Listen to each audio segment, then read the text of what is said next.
How's it going, everyone? We are now live, and I would like to welcome everyone who is watching to a co-promotion between True Savage Gaming, Sci-Fi Society, and Jedi Granville Productions.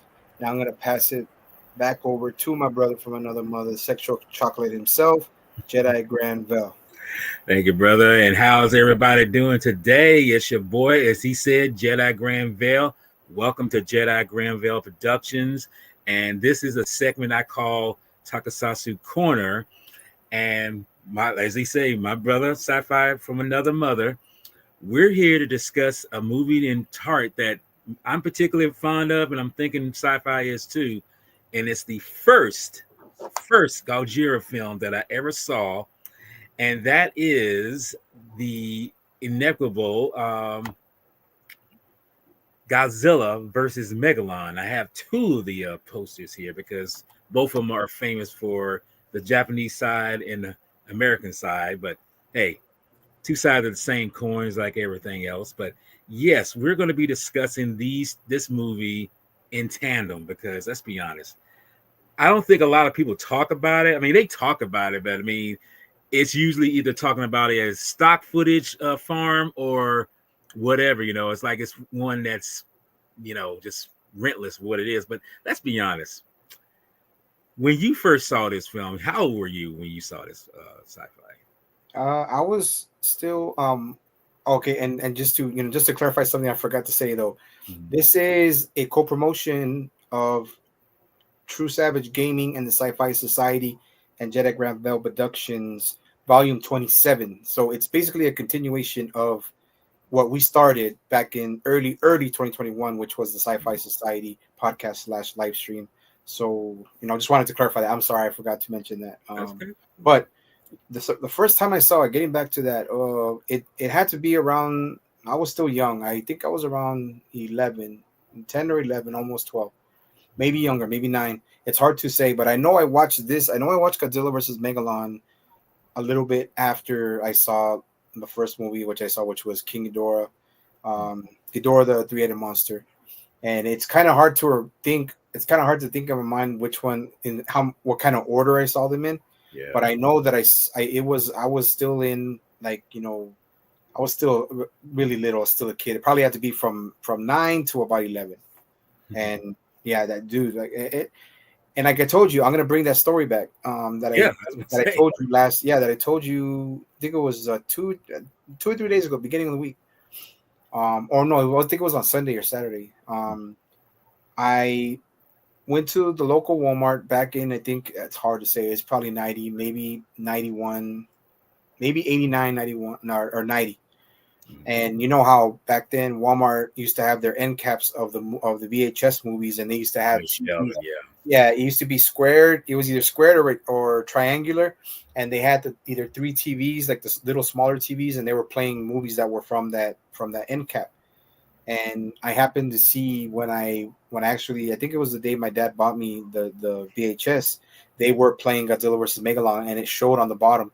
It showed right on the bottom that poster that you had of Megalon and Godzilla fighting on the top of the 2 buildings. Yeah, that's probably just something from the 2. That's probably just the Twin Towers from the World Trade Center. Yeah, let's show it again. That one. Right, it's like the one to that one. And and I saw it, and I looked. I said, "Oh, it's there! Look, hey, pops!" I grabbed the freaking VHS tag, and I look, throw it in there. So, yeah, but even back then, they were still kind of expensive. Probably like $14, maybe $15. $15, yeah. Yeah, but it was but yeah, that is a memory that I can recall. And then automatically I saw it when I got home. I mean, I was already young, bro. I don't know if I mentioned it in one of the other live streams, the many live streams we've done, but I was already able to. I already learned how to record VHS and videos and movies since I was like 7 or 8, because my sister taught me how to do it.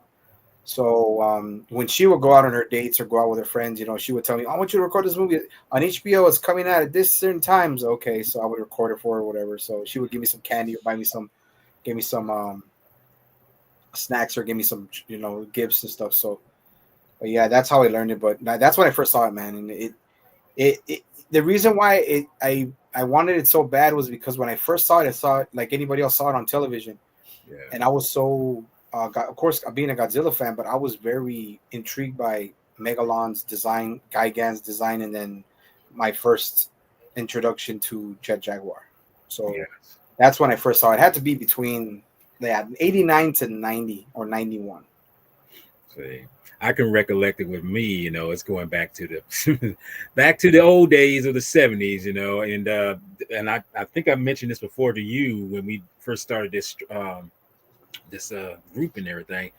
I was in this room right here watching it with my brother with the it was in 70s, and I can remember now, it was 77, March of 77, in this room, network broadcast on NBC. And I can tell you right now, the TV was facing that way, so I was facing that way looking at it.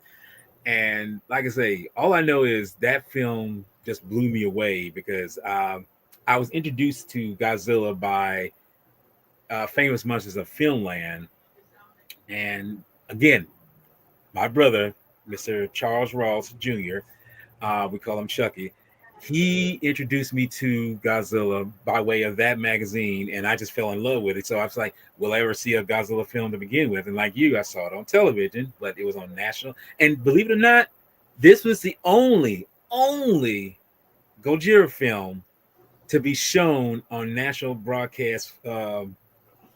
And it's like, you would think it'd be on cable or some syndicated channel, but it's like, didn't happen this way. This is the only one that's able to do that. So to know that I was a part of history is kind of like, okay. I mean, I didn't think nothing about history. I was just thinking about, am I going to see some monsters getting their asses kicked? That's my whole thought. Like, I mean, I'm 6 years old and I ain't even 7 yet, and it's still a vivid memory to me, thinking back to that. And it's just like I say, it's one of those childhood memories you can never forget, and it's coming up. Damn, dude, this shows how old I am. It shows how it's coming up 50 years since that happened. How that broadcast came up, and to this day, I'm just amazed that it still stands the test of time. This film, regardless of the stock footage that's shown in there, all these things, whatnot, and you realize, like, well, it has nothing to do with the stock footage or anything like that. It's what you kind of mentioned before. It deals with these guys. You know, you got Jet Jaguar. You got Jet Jaguar on the left here. You got Mr. Godzilla in the middle. You got Geiger in there too, and you got Megalon on the right there.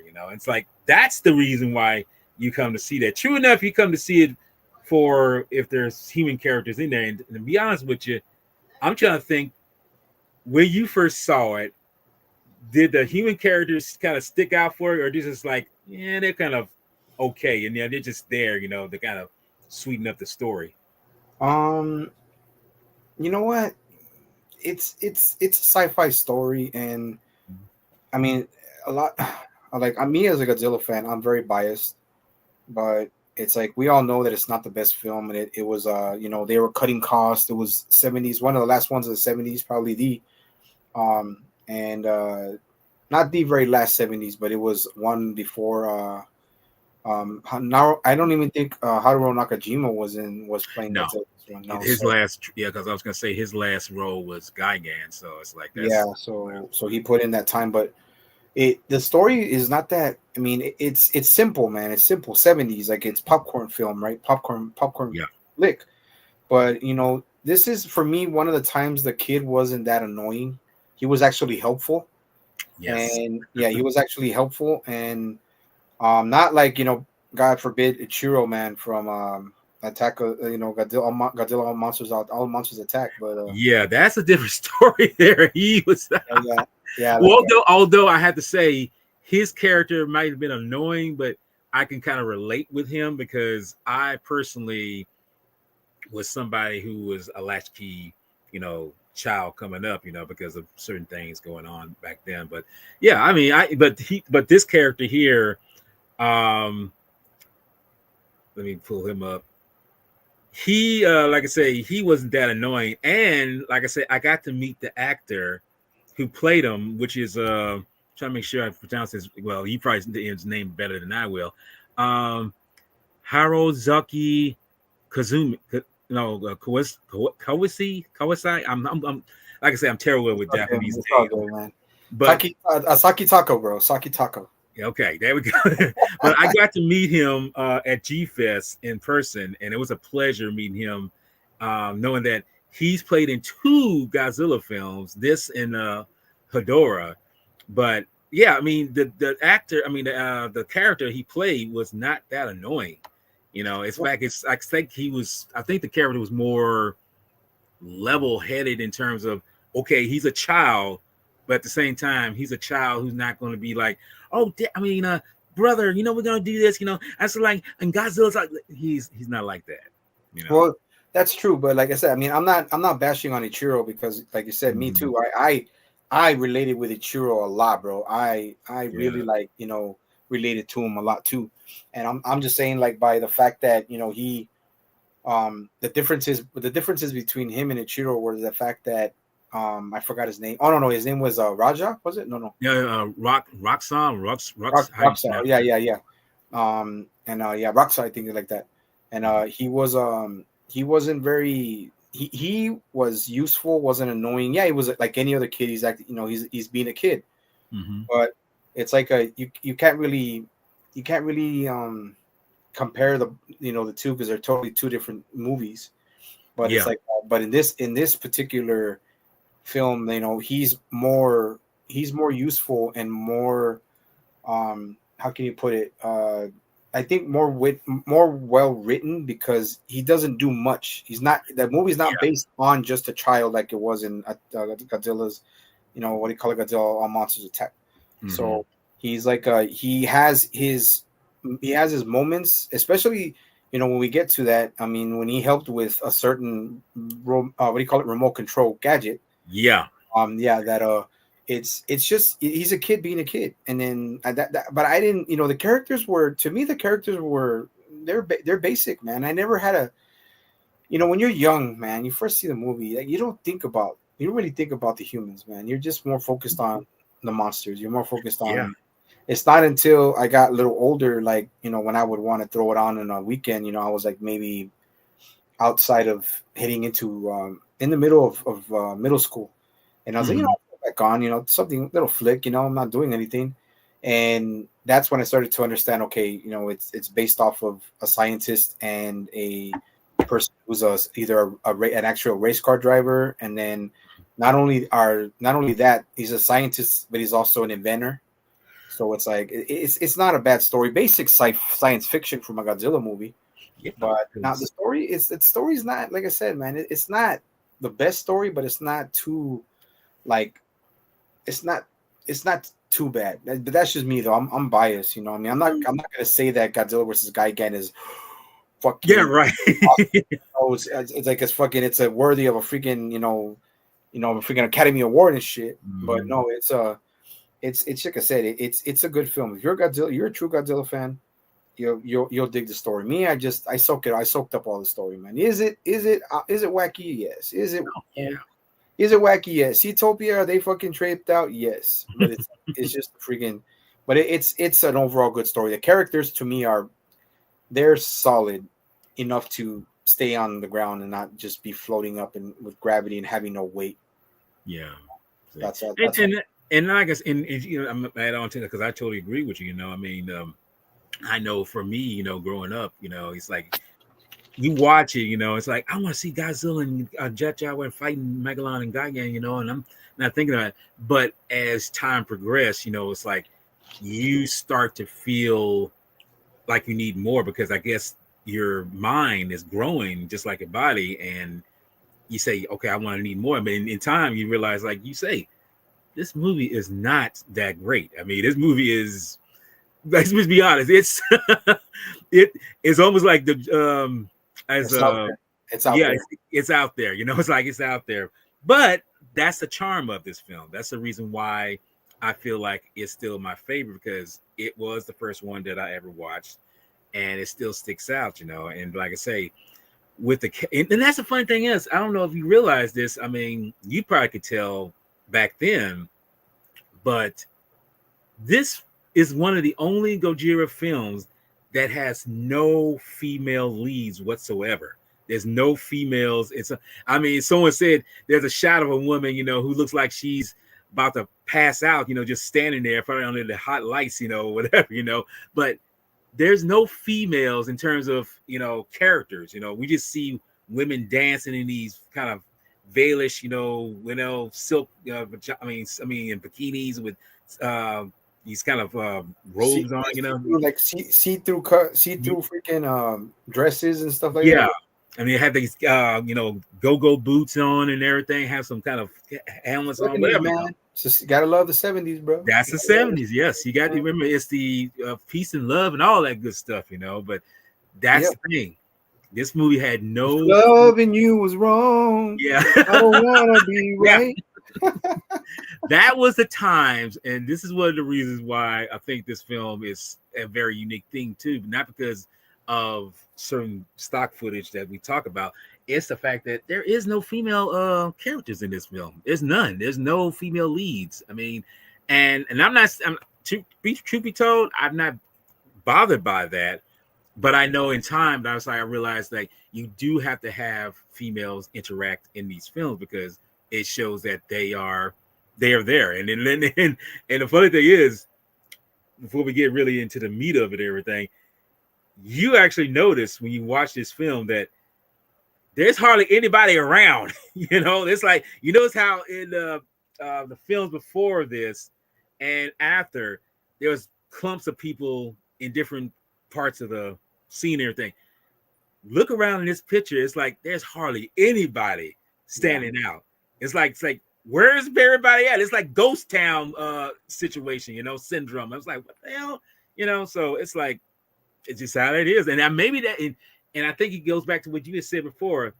The budget on this film was very, very low. I mean, in fact, it was way lower than, I think it was probably the lowest of the Godzilla films at the tail end of the Showa era, because I know Gigan had a little bit more than this, and the previous films after this one had a little bit more money to it, but this one was like running on, like vapors. I mean, it had like maybe a week, no, not a week, but like a month at least to film.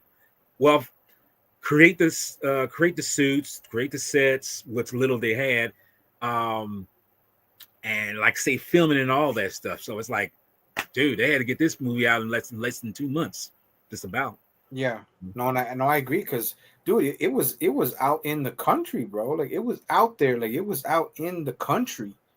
Mm-hmm. So that I guess that's why since it was, like it was very empty of the presence of people, like not even needing extras, not even, like everywhere you went when there were the driving part, it was just freaking like rural Japan at that time. Mm-hmm. It was just nothing, probably farms and dairy farms, and and it looked like Kyoto or something like that. I don't know, but I was gonna say, I don't know where it was very like you have a point, and I think about it now. It's like, yeah, you know what? There was hardly any people, man, and it was just the actors. That's all you really saw, and then the females, the girls, that they use, the dancers that they use for the Seatopia scene. Mm-hmm. Like that's the only thing I can see about a girl. Maybe they couldn't maybe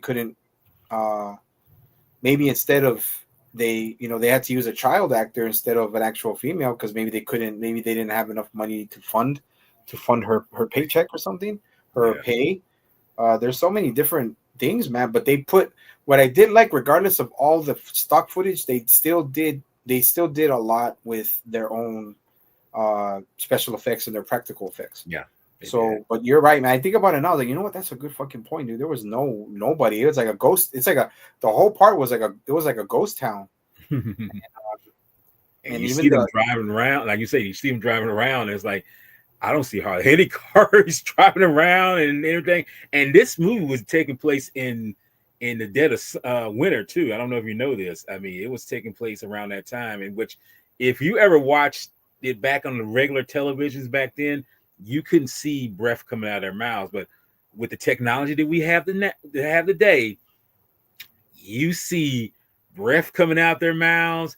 You can kind of probably tell that there's like, oh my God, dude, there's no real vegetation as far as leaves or anything. Like, I didn't think about that at the time, because I'm like, I'm not paying attention to the weather. I'm just paying attention to what's going on in the film. And then you realize, break it down later on, it's like, and see, Japanese, they love and they do film things really quickly. So when you see this film, it's like, damn, they filmed this in the middle of this winter, and it's like, and there's a scene. It's not really too much scenes that's with snow, because it's surprisingly they managed to shoot it where there wasn't any snow on the ground, but there was cold days when you see these shots in here. I mean, it's not this film with the part where I showed you here, where Roshi was on this whatever this dolphin float or anything like that. It was super cold, Yeah. So you got to understand that they had to shoot this film really quick. They had to shoot this film really fast. They had to make sure that everything was spot on. They had to use what was available. And true enough, there was some added, stuff that they did to, as far as special effects. But yeah, everything else was pretty much like, we're gonna grind and moan and do whatever we can to make this thing happen. And it's funny how this movie, for lack thereof, the stuff that they had in it, they managed to pull it off with the grace of God, get it through, and it's like still stands the test of time, regardless, even 50 years later. Yeah. It's crazy. No, absolutely, dude. The freaking what you mean about that is the it was if it was winter, I knew it was cold because like just what the attire they wore, like turtlenecks, Mhm. long sleeve, the jackets, and I don't know what was the name? What and was it Roska? Was it? Oh, Ruska, how you pronounce his name? the kid, like the Roxa. kid from yeah. Look, if you can look it up for me, real quick. Yeah. It's It's because I yeah, have like it right here. It's it's it was yeah, cold and Ruckaso. Yeah, Ruckaso. Yeah, Rocco. Yeah. Rocco. Okay, Mhm. so um, it's what you could I could tell it was cold because you see the breath. But Mhm. another thing too is like when I look at it on my TV, even though it was a DVD version, you can see the piano wire when they're being lifted up off with the suits. Yeah. and Yeah. and I can see parts of where Jet Jaguar, even I think Megalon, like they should have done better jobs of zipping up or sewing up their the suits, Suits but nothing super major. Like if you really notice that, if you're like me, or me or you who just have an eye me or for that. you, yeah, like me or you who just who notice that because we love talking about it, Mhm. or we love watching the movies. Like we can watch the movies. Like I watched it yesterday, and it was like it was it's still good, man. Like, but it's like I said. And another thing about the time constraints and the scheduling, when they have to make these movies back then, bro. If they say right now that usual people who work in Japan, regardless of what field they work in, they don't sleep like we do. They don't have they work and work and work, sometimes 20 hours a day. They Yeah. only get like 3 hours of sleep, and then they get up and they have to go back and do it again. So imagine this is now. Imagine back then. So that's why and they're kind of not perfectionists, but they just love to get things done.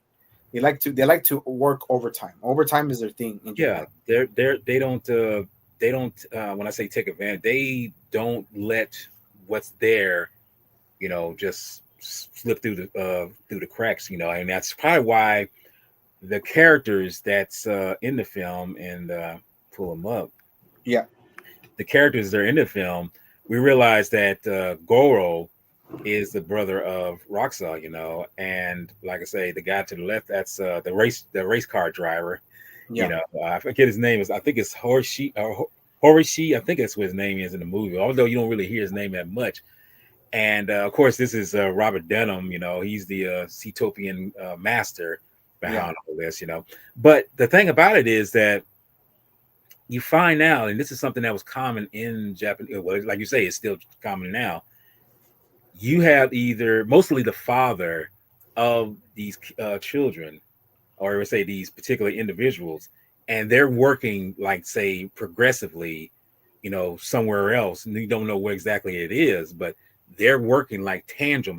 It's like you have to work, and that's something I've never even took in a thought process when I first watched this film, because as you say, you're not looking at the cultural or the so-called lifestyle of the typical culture that is going on. You're just thinking like, okay, they're these, because like I say, look at the Goro, the guy who's playing him. He's like shit. He's like literally 20 years younger than um the Roxa. He's really literally older. I mean, way like I say, bigger siblings, but in defense of that, the defense of that, I know I come from a big family myself, and my oldest sibling, who is my sister, she's just about the same age. I mean, when I say same age, she's about the same age gap as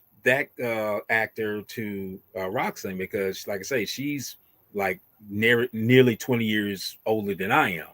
Hmm. So, in essence, it's kind of plausible, because it's kind of weird that I do kind of do this. I kind of deduce these kind of things because I don't know why I do this with film, because it's film. You don't try to put too much logic on it, because film is most of the time illogical. It is always that. I mean, because the fact that certain things that go on, it's like, dude, it's like put your suspension of disbelief out the water. Just do that. Just put it there. I realized that it doesn't kind of make sense because when you find out that you do have in Japan, um, the fathers of these characters or any characters in films, they usually are working in tandem somewhere else, um, miles away from these individuals, and they just left to their own devices by doing this. And it's kind of funny because Goro, he's the inventor of Jet Jaguar, and you think like, oh, see, like he should be self-maintenance. I mean, when I say self-maintenance, he should be self-contained in what he does, and he's probably just because they could have written it where he's, taking care of his little brother and making sure that he's taking all right, but it's like no, but as you find out, like no, they both have a father, or at least that's how we're being told. They have a father who lives, I mean, not lives, but works somewhere else, and they're, he's doing his thing, and whatever he's doing it for through his own means as far as finance. It's like it's like that, and you bring that up. It's that's one of the things that fascinates me about Japanese culture anyway, because they don't be pussyfooting around when it comes to the workload that they that's provided. It's like why I mean you can attest to this. Why you think that some of the stuff that they built get done, it's done like Mickey quick. It's like they don't jerk around. They don't. It's like not to say that we don't do this here in America, but in contrast, during the days of the time before I was born, they were more efficient like that. Nowadays, here in America, I don't know, but Japan, why you think they're so built up? Why you think they build these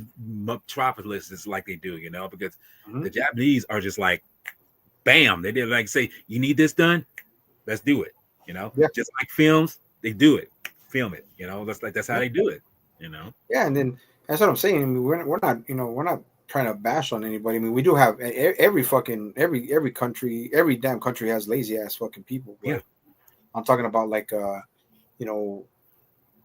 every country has great workers, hard workers, and all that stuff. But like Japan's demands, who you work for, the hierarchies over there, bro, they're different from here. And if you want to get shit done, you want to get paid good, and you want to please, you want to keep your damn job, you got to freaking work fast. You got to do your shit. That's what I'm saying. It's just that's a lot of differences from us in Japan. Like they, it's kind of sometimes they work you to death over there, bro, in fucking Japan, dude. They work you to fucking death. I mean, here at least they give you days off. They give you, which is the law to give you days off. But over there, bro, who knows? Like I think, like a lot of, especially like in Godzilla films, a lot of deadlines were met, like, quick. So they themselves, because they love the craft, like, everybody who was a part of it, Tomoyuki Tanaka, the producer, Akira Fukube, the composer, Haruo Nakajima, the main man in the Godzilla series, and then we have Eiji Tsuburaya, and then we have Ishiro Honda. So the guys, they loved what they did. So to them is never work.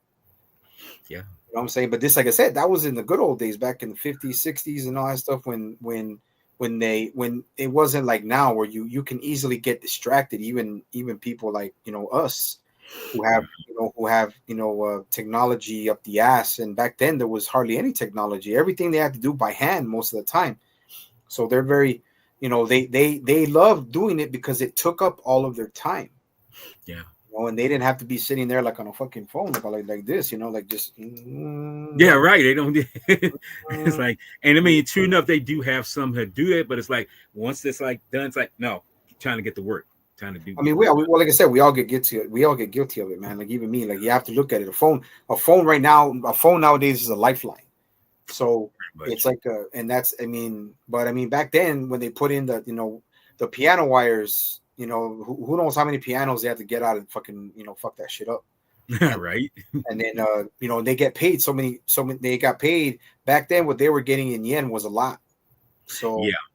So I think for me, it's the love of what they did. It's a love of the craft. Like you said, the special effects, the composing, the music, getting in the background, getting stuff done, paperwork and deadlines, and how, what's going to be the deadline to get this movie done. We got to get it done quick. We got to do this. You got to cut corners, which they did a lot. And cutting corners, which is what everybody does dislike about most later Showa films is the stock footage. Yeah. But even here, like, I'm still glad that they still did new scenes. Yeah. Which was good. They still did the new scenes, but it wasn't bad, man. I mean, it's not that it's not bad. It's just it's when you have a deadline, man. You have to throw shit together sometimes and just see what sticks. And how many times have we done that? But the good thing is about writing and the writers, producers over there, it's like they come up with stuff real quick.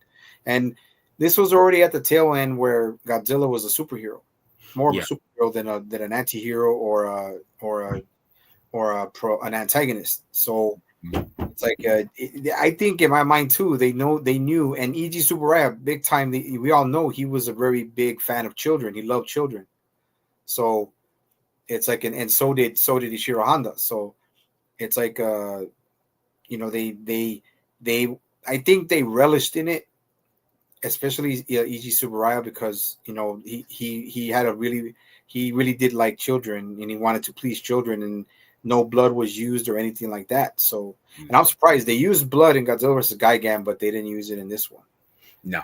So that's why I was a little, because he went back and he everybody who's a real Godzilla fan knows that he did not like violence. He did not like Godzilla bleeding. Yeah. Or if Godzilla would bleed. So that's my take on it. But like deadlines, bro, back then, dude. I mean, like I said, we think people back then were built differently. So so it's just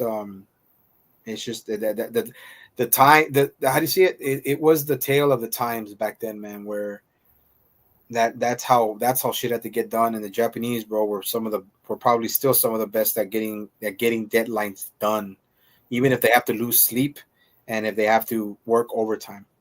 Now here in the what I hear, the fucking government doesn't want to pay nobody fucking overtime over here unless you're making good money or your own boss. Yeah.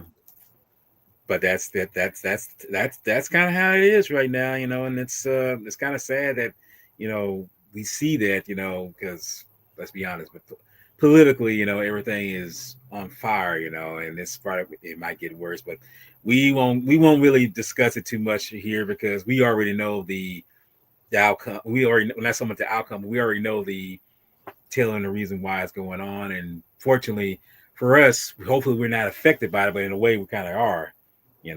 It's just said it is. Fuck that. Let's talk Godzilla versus Megalon. Yeah, that's right.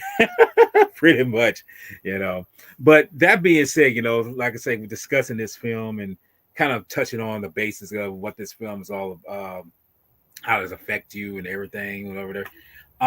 This film, like I say, came out in 73, came out in late of March of 73.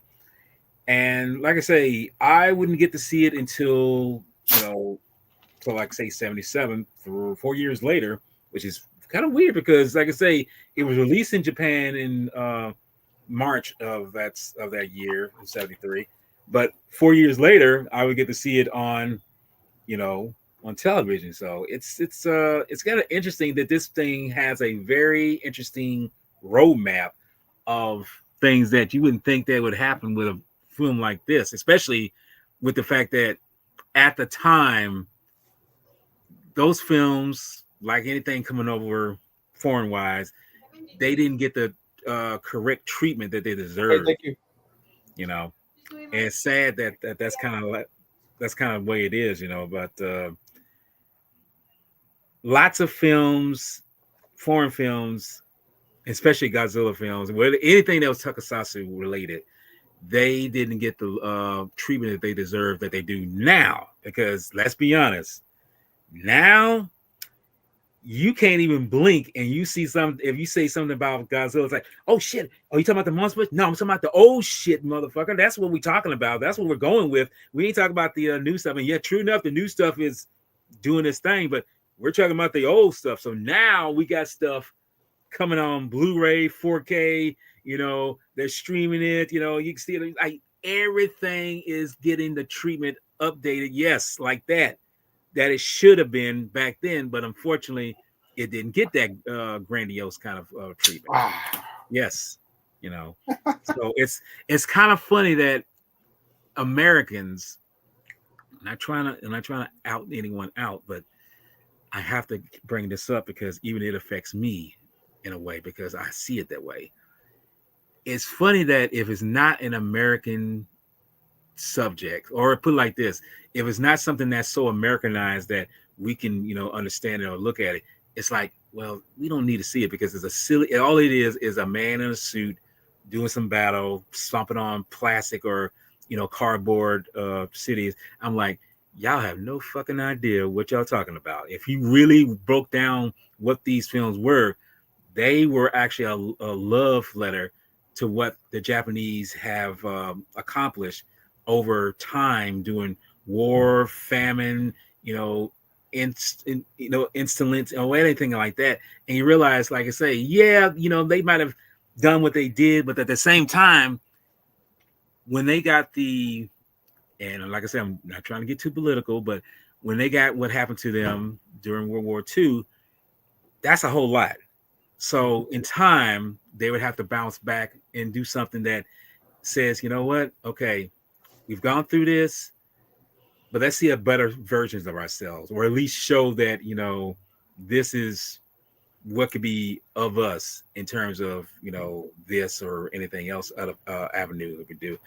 So films like this that started with the original Gojira, you realize like, okay, it's talking about, you know, what could happen if we let ourselves become the worser of ourselves, which we already seen, you know. So in time, that's what the basis of what Godzilla was. But as you saw, as you mentioned, it started to get more lighter. It started to get more, child friendly, and it started to get to the point where it's like, okay, we're just going to do anything just for children. We're not going to do it for them adults. But the thing about that is, it has that Disney effect. The Disney effect is this: no matter what you do in terms of telling maybe a goofy story that's for children or whatever, there's an underlying message embedded in these films, especially back then. I mean, they have them now, but it was embedded back then. And as much as they were meant for children up until this time, there was still something that was in there that was saying, okay, anyone who's adult can see that there's something about these films that's being brought to light. Yep. And see, I know for myself, I didn't see that because I wasn't paying attention to that. I wasn't thinking about anything political. I wasn't thinking about anything, on a pathological or psychological kind of thing like that. But as it turns out, because we were talking about this before, life is nothing more than a philosophical rambling of things that we see, and we try to interpret it ourselves. And I know that's kind of funny. It's like, what are you talking about? Godzilla versus Megalon is nowhere near philosophical or anything like that. It's like, yes, it is. Believe it or not, as much as this movie is as goofy as hell and everything, because I can say this movie is goofy as hell, even though it's my favorite film. There's still something about the film that is bringing to light that is what it's talking about. And the film starts with the narration of saying that there is underground nuclear testing, which was a real thing back then. There were underground nuclear testings going on back then, and the one that this was mentioning was the Kaskin explosion, nuclear explosion that was done in Alaska up until this time, which was around 71. And the thing about that is that they were doing these things just to test to see what the effects of nuclear, weapons underground would it have effect on the surface level. Yeah. So when you take that in effect that, okay, we can take a thing like this that's real world and put it into effect with a story where, well, what kind of damage is that doing to the environment in terms of, who's ever living here or there? And you see in the opening that, yes, it's affecting anyone around, which is the monsters on Monster Island. It's true enough, this is stock footage, it's whatever. And there's a little bit of new scenes in that moment where we see Anguirus and Godzilla, like reacting to this. And it's like, yo, motherfucker, you blowing up my damn city, you blowing up my damn land. What are you doing? It's like, this is the thing that we have to take into consideration, that this film, even though it's more broad to children, we see that what they're talking about is that the effect of how man himself is more, how can we say, Achilles heel to himself when it comes to damaging himself, Yep. and when you see, and like I say again, you feel like this is, like I say, this is a corny kaiju film. What are you talking about? Look between the lines, look between the veil, look between all these things, look beyond the layers of certain things. You'll discover that that's kind of what they were drawing at. Even though your whole distraction is monsters beating the hell out of one another. Yes, you're seeing that, but underneath that veil of all that shit, you see that bravado, all that. There's that message of saying that man is still his worst enemy, even to the creatures that are Godzilla or Megalon or whatever. It's still that. And like I say, and like I see, me personally, I don't know how you feel about sci-fi, but me personally, my life has always been a, so-called philosophical landmine. And we got a Mr. D Film Fanatic in the house. What's up, my brother? What up, D? What's up, D? My brother. I hope you're doing well, man. I've been craving some of those salt and pepper wings and oh my god, noodles, dude. and freaking some of Walter's freaking gumbo, man. How you been up there, bro? Like, yeah, I'm just gonna say, I was thinking about them wings yesterday, man. It's like them wings, boy. That was like, dude. I mean, I miss those wings. That was a good damn food. That's all I can say. Dude. You guys didn't have to worry about no food over there, bro. After I left, you didn't have to worry about nothing about food. Oh my god, man, that's what I'm saying. But yeah, I mean, yeah, the food there was Even though mine's came out, should have been better, but that's me. That's good, man. When we went to the bar, when we ate the ramen at Underbelly, bro. When we went to watch the movie, fucking sucked that I had a flare up, but it was all good stuff, man. It was great. It was great. That's what we're missing San Diego right now, brother. Like I said, if I had enough money to win the lottery, I'm moving down to San Diego. Oh, I know. That's what I told somebody. Walter's going with me. I would move to San Diego on a heartbeat because, like I say, and that's kind of funny. I know we're getting off top, but I mean, I need to say this. We were there, and I was driving around, and before I left, it's kind of crazy how this works out. Before I left, I actually got used to the roadway around there. It's like it was second place living here. I mean, even though the traffic here is, not as I mean, it's, you got crazy drivers everywhere, but there, I was getting used to the traffic there. I was like, say, okay, you got to get on this lane, you got to get on. It's like, it was like I say, and I was kind of getting used to what D was saying. It's like, you got to speed up because these motherfuckers ain't gonna give you a half a lick to stand up. It's like, yeah. Hey, remember what he says? Like, Walt, you're going too slow, Walt. You're gonna cause an accident. You're gonna cause a fucking accident, Walt. I'm thinking, it's like, I'm trying to obey by the law. It's like, and what did they say about the law? And when he was doing that, what did they say? I told you, Walt. I told you. Yeah, I know, bro. We missed you too, bro. We missed you too, man. Give our best to the wifey, man, to the wifey, to Jen.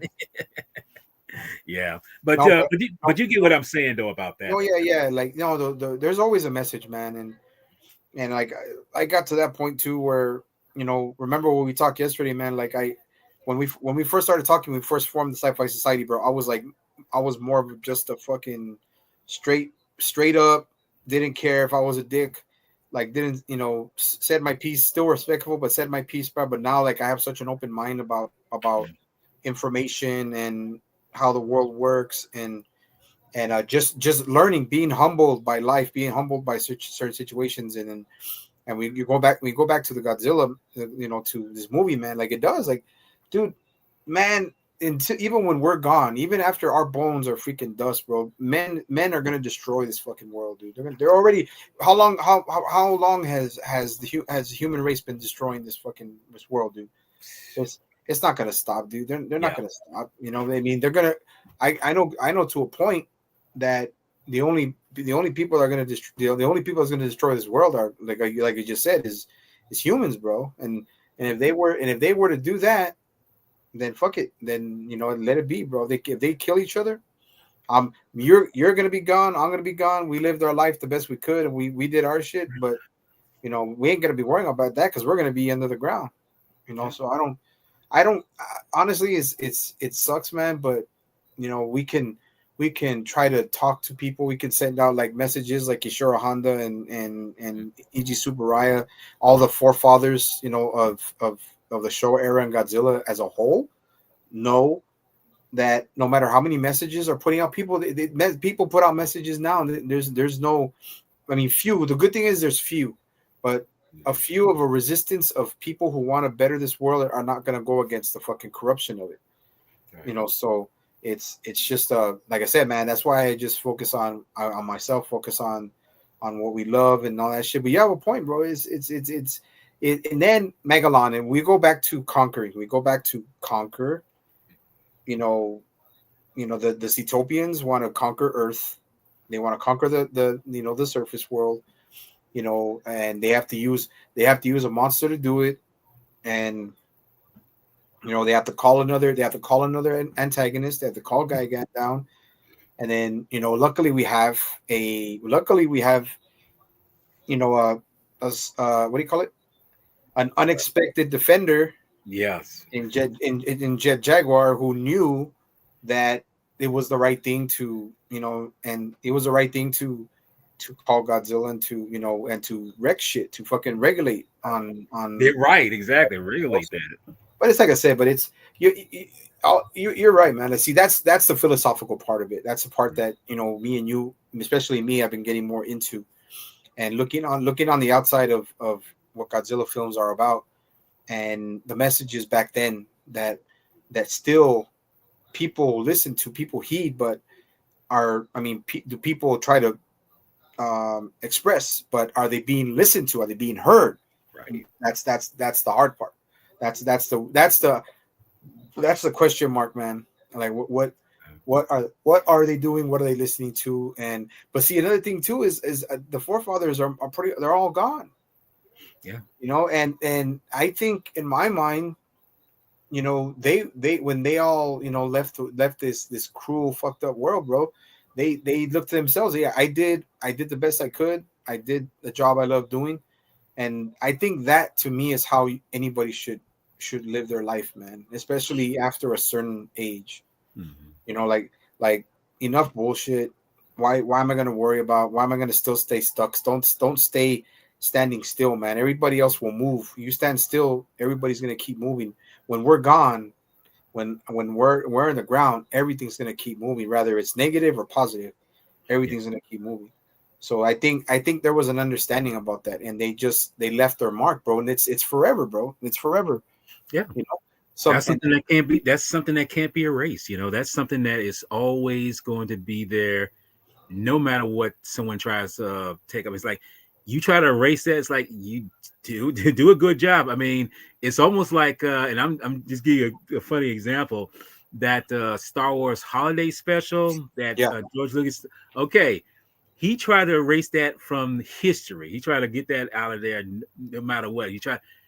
You can't do that when it's already out there for anyone to grab, put it into some kind of format, and feel like, well, I did a good job by erasing it from history. You can't erase that kind of history. It's there no matter how bad it is. And this right here, as goofy as this, you can't erase this. The people who did the job, it's there forever. Like you say, when we're dust, no, you can't. Like I say, you can't erase these things. And that's the underlying thing about films or anything, books or whatever. They're going to stand the test of time because they're always going to be somebody who's going to say, well, what is this? I'm curious, And when you find out the curiosity of what it is, hey, they realize like, hey, we must have did something right. I mean, if I bet you 100%, if these individuals were alive now and they saw people watching them, talking about them, and just, I mean, kind of glorify them in terms of like they enjoying them, they'd be like, wow, I never knew that we did that much of an impact. I didn't know we had that much of a, I mean, so-called, dent in the world that people are still talking about it worldwide like this. Like, I don't think they would have thought that, you know. Well, like I said, they were humbled, man. They were a country who thought they can compete with a superior one, Mm-hmm. and they had to rebuild, they had to rethink, they had to readjust, they had to rewire everything, and then being occupied is something that I don't think any freaking country would want. But it wasn't the good thing about it. It wasn't oppression. It wasn't oppression because look at them now. They don't even need us, bro. Yeah. Like they don't even need us. And I think they learn from that. And they're not. I'm not saying like I said, I'm not gonna get political either. But that country could have easily rebelled again, Mm-hmm. but they didn't because they knew that. I think in my mind they said, well, you know what? Let's prove something to them. Let's prove it to them. Let's see that let's show that they say they don't need us, but deep down, like how we go back to it, how much technology and electronics, where do they come from? They come from fucking Japan or Asia. Mm-hmm. So, and it's not just Japan. So it's just that's what I'm saying, man. It's like they went into the film, especially this one, started with Gojira, which was just a high novelty, and it had a huge message. It had a huge message. This one, like I said, I think it's a product of its time, Yeah. and where Godzilla was now a superhero where children revered Godzilla more than Godzilla be taken seriously as a force of nature. Mm-hmm. So that's why this film it's fun. Like Yeah. dude, when I was a kid, bro, I watched that fucking movie, dude. You know how many fucking times I watched that fucking movie? Like I didn't even I was so young and not even understand the fucking message. I just wanted to watch the fucking movie. Exactly. I didn't either. So yeah, and now like it's still fun. Like when I watch it, it's like, oh my god, I forgot about that. Oh my god, did I see that? What in the truck where the guy has him at gunpoint? I Yeah. saw, I saw titties. Yes. See, I saw boobies. that's like I see breasts. Yes. I saw boobies. Like, dude, that's the first time I noticed it. After all the movie times I watched, Mm-hmm. I was like, "Holy shit!" I saw that, and I was like, "I saw it. There was boobies." But I bet you they didn't even know about it. So No. it's like, and yeah, dude. But it's just that's the whole point about it, man. Like me and you could be going about talking about the realization of how fucked up the world is, and just go back to this movie and start talking about how funny things are, how shit Mm-hmm. was so out of like. Now I'm not saying they didn't. Well, obviously they did not take their time that much if they didn't freaking realize that there's naked Naked. women in that freaking truck, and then Yes. for a movie that's based off of a child, for children. Yeah. Yeah, come on, dude. Hey, we all make mistakes, bro. Even Japanese get horny, bro. They want titties, they want ass. So we And can't. I don't know if you noticed this. This is something that I didn't notice watching this film. I have to watch this film relentlessly when in my youth, in my teens. I was watching it so many times when I had a chance. Believe it or not, a Peanuts character makes a cameo in this picture. Oh I don't know wow. if you know. Yes, and it's in the same place where you see the boobies. Believe it or not, I think I that's what's did. crazy. I think I did. Was it a chain that was on the no? Was it a chain or was I'm it? not sure if it was a chain, but it was something. It It was was it was dangling. It was dangling on the. something like that. But I was like, wait a minute, that character is in this thing. It's like I'm like, no way. And it's like it's Yeah, just there. 70s, bro. The 70s, man. The 70s, fucking that's the way it was, bro. Fucking sex, drugs, and rock and roll, bro. Jimi Yeah. Hendrix, baby. Yep. Jimmy. Yep. Fucking, like what do you call it? What's that shit called? Uh, like But the I forgot what it's called, man. You know what I'm talking about. It's like my dad, like I said, my dad grew up in the 70s. So okay. my two parents are products of the 70s, bro.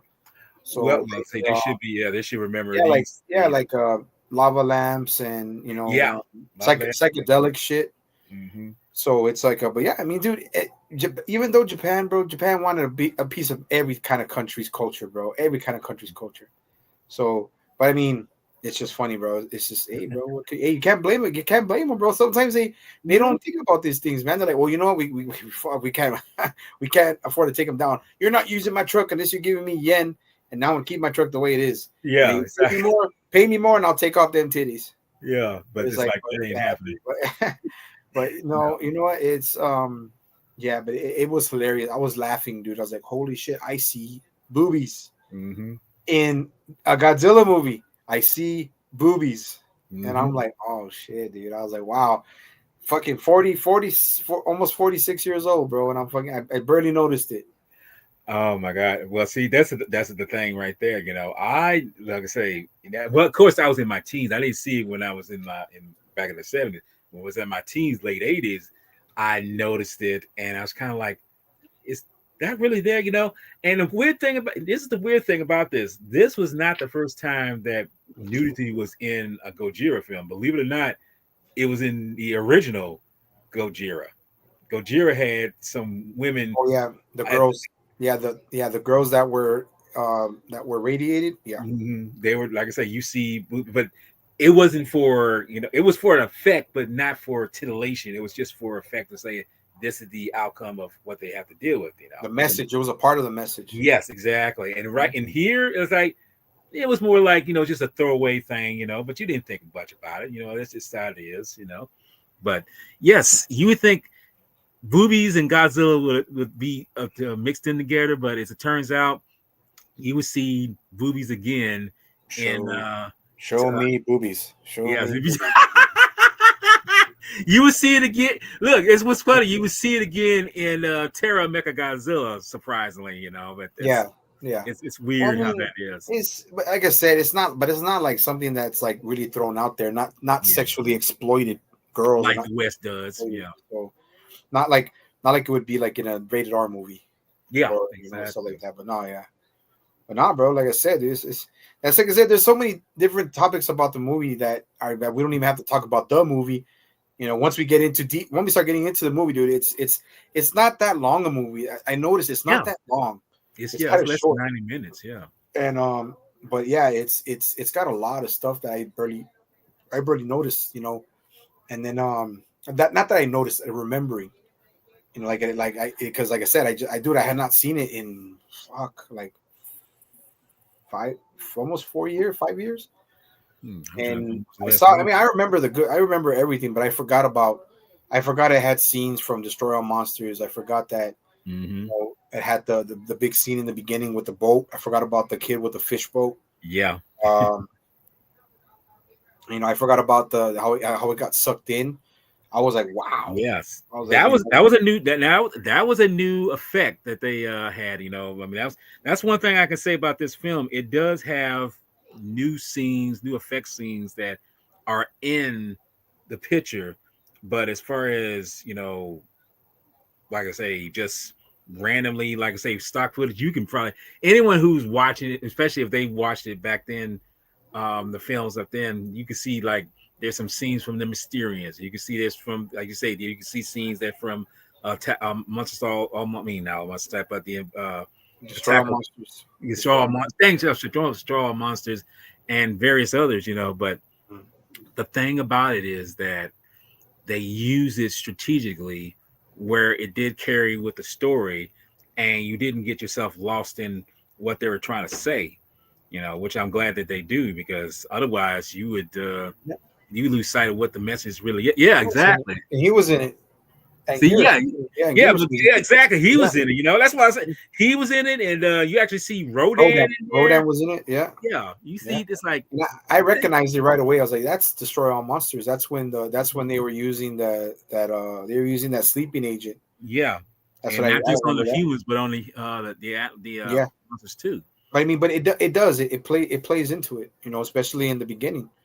In the beginning, where they have the beginning is very short. It's one of the shorter Yeah, beginnings, and then when they just talk about what was going on with with underground and all that stuff, and how Anguirus got. I mean, we all know, just like in the modern, recent Godzilla, legendary Godzilla, they don't die. They go down there. They can live in there. They don't die. yeah, And Anguirus, fucking come on, Anguirus went through fucking molten rock and all that shit. And he came out in he came out in Godzilla versus Mechagodzilla. Who knows where the hell he was for years? Right? So, You know, he didn't die. He didn't die. Rodan won't die. Obviously, Rodan won't die. no. So it's like, you know, radiation like that. It makes sense. You know that how the start is. You know, I mean, Anguirus Bird came in. It's like, oh, he's in this movie. Oh shit, he's in this movie, and then boom, he was only there for like 10 seconds. Yeah, exactly. I mean, he's crawling, and all of a sudden he rolls up. It's like, where'd he go? I mean, you see where God when it cuts to Godzilla. It's like, where my foot? Where my bro at? You know, he's like, y'all killed my bro. You know, but it's like it wasn't that. He was just like he fell over. It's like, damn. You know, so it's, as you say, it's a quick scene, but it's how it works. Like, I mean, I feel like, and that was like I say, that was I think that was a suit from '68. The Shore of Monsters, if I'm not mistaken. I think that was pretty beat up. It was beat up, man. Like it was.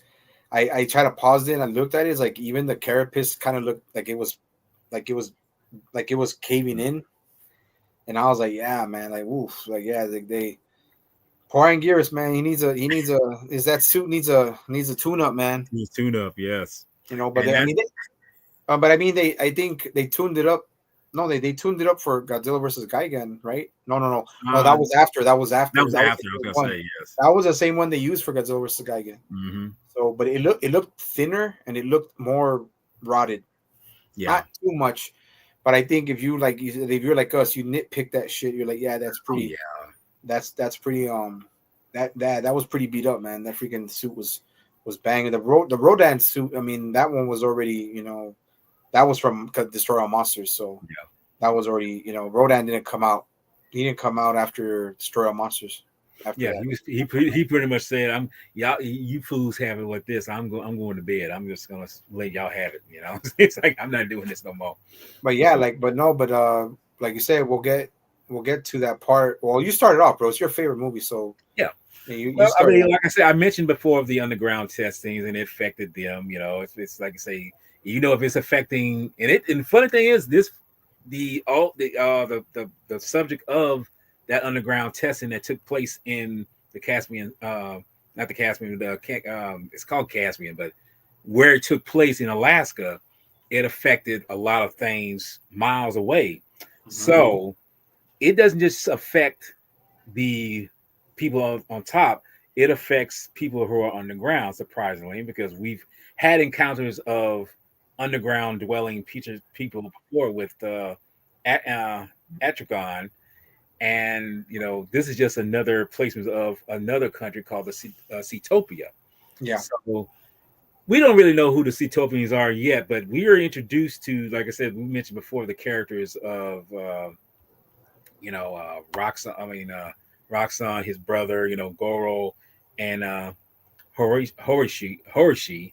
You know, and they're just, like I say, they're just chilling on the lake here, you know, and we mentioned before about whatever, you know, as far as, you know, they're just on the lake and, you know, just enjoying themselves. And, you know, Roxanne's on that fish boat, you know, whatever float you want to call it. And then all of a sudden it's starting to rock back and forth, you know, it's an earthquake. So that scene where they rescue him and they bring him back to shore, and then you see that the float just gets swallowed up in the maelstrom, you know, maelstrom right there, sinking underneath. You know, it's just kind of eerie, you know, because the music that goes with it actually kind of fits, because you know what's going on, you know. And like I say, that's a new effects scene that they do. They do it well, and with the money that they had, you know, they had to do whatever they had to do to make the story work. Because like I say, the movie. The effects guy, you know, Nakano, he had to, like I say, he had to really bite tooth and nail to get some of the stuff that he did for this film. You know, I mean, it's like it wasn't easy. So basically, they did the fact, you know, they see the water going down, you know, and they kind of wonder what's going on. And of course, they hear the radio announcer saying that there was certain parts of the country, not just in Japan, but across sea, that was affected by all this. And they say certain lives were lost. They actually say this, you know, like this is, like I say, again, this is a pretty much a kids film, even though it says it's more family oriented, you hear about it and you feel like, okay, what the hell happened, and they say that lives were lost. So it lets you know right there that not just property damage, but actually physical human lives have been lost by this. And Collateral. yeah, collateral damage. So they actually say like, what the? I mean, Hiroshi say, you hear that? What the hell are they trying to do? They trying to wipe us all out or something? It's kind of interesting that we mentioned before, human beings. We always thinking like the monsters are the ones that's going to really destroy us, but you find out, as time progresses, when you watch these films, who are the real monsters? Are you going to tell me that the monsters that, you know, do things on instinct, as far as like, I'm just trying to live, I'm trying to be here, I'm trying to be, you're going to tell me that they're the worst of what the earth has to provide? No, it's the people who are doing the this species that's doing this dumb shit. It's like, what is the purpose of doing things like that? Which is just basically, what's the purpose of using nuclear armament and testing it underground? What is the purpose of that? I never understood. I'm gonna be honest with you. I never understood what was the purpose of nuclear testing. Period. Throughout the between the 50s and late. Well, I should say it was. You wouldn't believe this, and I didn't know this myself. Nuclear testing was still going on, not above but underneath, until the early 90s. Believe it or Wow. not, that's That I crazy. Yes, I didn't know this either. I was kind of like skeptical because I'm like, well, I'm thinking like, okay, they stopped doing it before I was born, but they were doing it underground. But yeah. they were doing surface explosions for the longest, and I was kind of like, what is the purpose of doing these? What is the purpose of testing these damn things? It's like, what the hell they're gonna do. You know what the hell they're gonna achieve. Why do all this just to kind of say, okay, we're gonna test this. We're gonna make sure that it's in a desert, but you feel like you do the damage. You test the thing, it goes off without a hitch. You don't think there's gonna be some lasting effect from this? You don't think about that, and it makes me think to myself, it's like, do you understand what you're doing by doing this? And this is what kind of brings into mind with this film here is that they have done some damage. They've caused some collateral damage. They got some surface area damage. So it makes you kind of wonder who wouldn't be bothered by this, Yeah. because I know for myself, like as a person outside looking in, it's like, do y'all know what the lasting effect this has on individuals? Do you not know this? You Yeah. know, but I think a lot of people don't. It's again, a lot of people would not see it this way when you look at this film because it's like, oh, we're not looking at that underlying message. Why would we care? It's like, no, you should, because there's realism in this from what you're watching. You Yeah. know, No, it is, man. And and why else would anybody be doing testing like that, bro? Fucking conquest and freaking dominance, bro, to freaking intimidate other countries, intimidate people, intimidate, scare people into submission. And why was it made in the first place? yeah, You know what I'm saying? It's just it's and it was a deterrent. It was also a deterrent. And look what it did. You yeah, know, and that and dude, even to this day they're still fucking doing it. So yeah. it's like, I mean, they're gonna tell you, oh, well, nothing's going on. Dude, they're not gonna fucking tell you that shit. They're not But gonna say anything.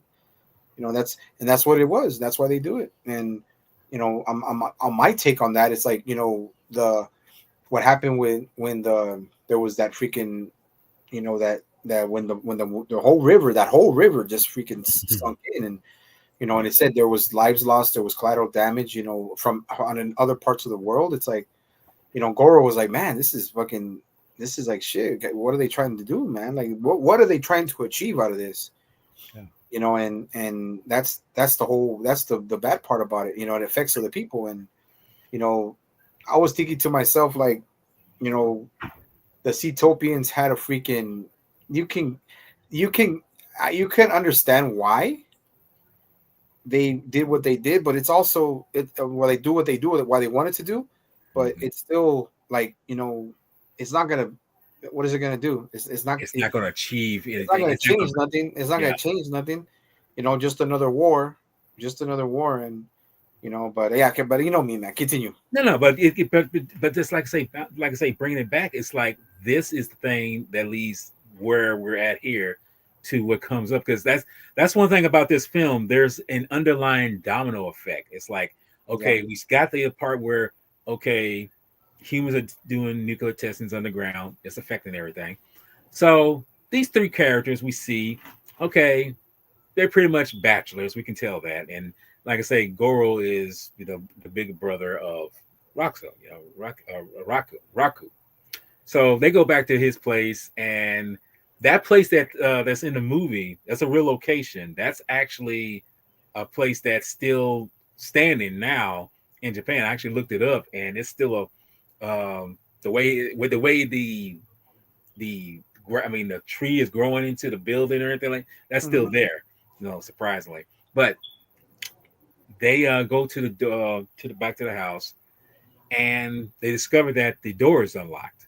And it's yeah, like, and and I kind of like how Roxa, says, in the film, it's both in the Japanese and the American dub and everything.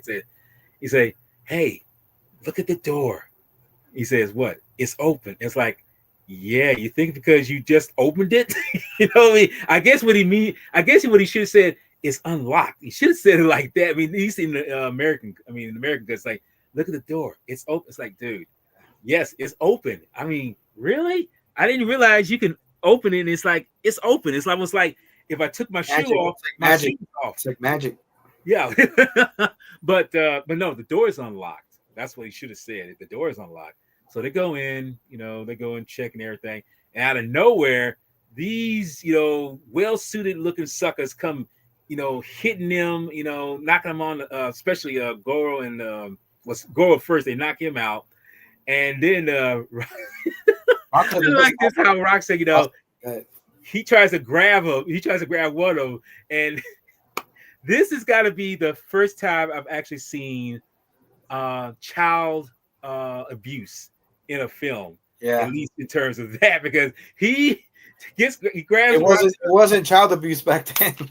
No, that's that's the thing. No one looked at it that way. They didn't think of it that way. They didn't think like, That oh, that's was not child abuse. that That's that just wasn't child abuse, man. That was straight up. That was straight up. You're an adult now, boy. yeah. It's like because he tries to grab homeboy, and he pretty much like you think about it, he kicks him in the nuts. It's like, damn, dude, you just like, oh, it's like, fuck. I'm like, okay, Yeah, well, it's good. It's a good thing they're not developed yet. yeah. I You know, tell but you, it's oh, but no, but I'm just saying because it's funny. Like you said, I thought about it too. It's like, well, that's the '70s, bro. yeah, That's shit. When we things fucked more up, brutal. they did the same shit to us, bro. It's like she's like that was society back then, bro. Yeah, That's not child abuse. That's what do you call it? That's being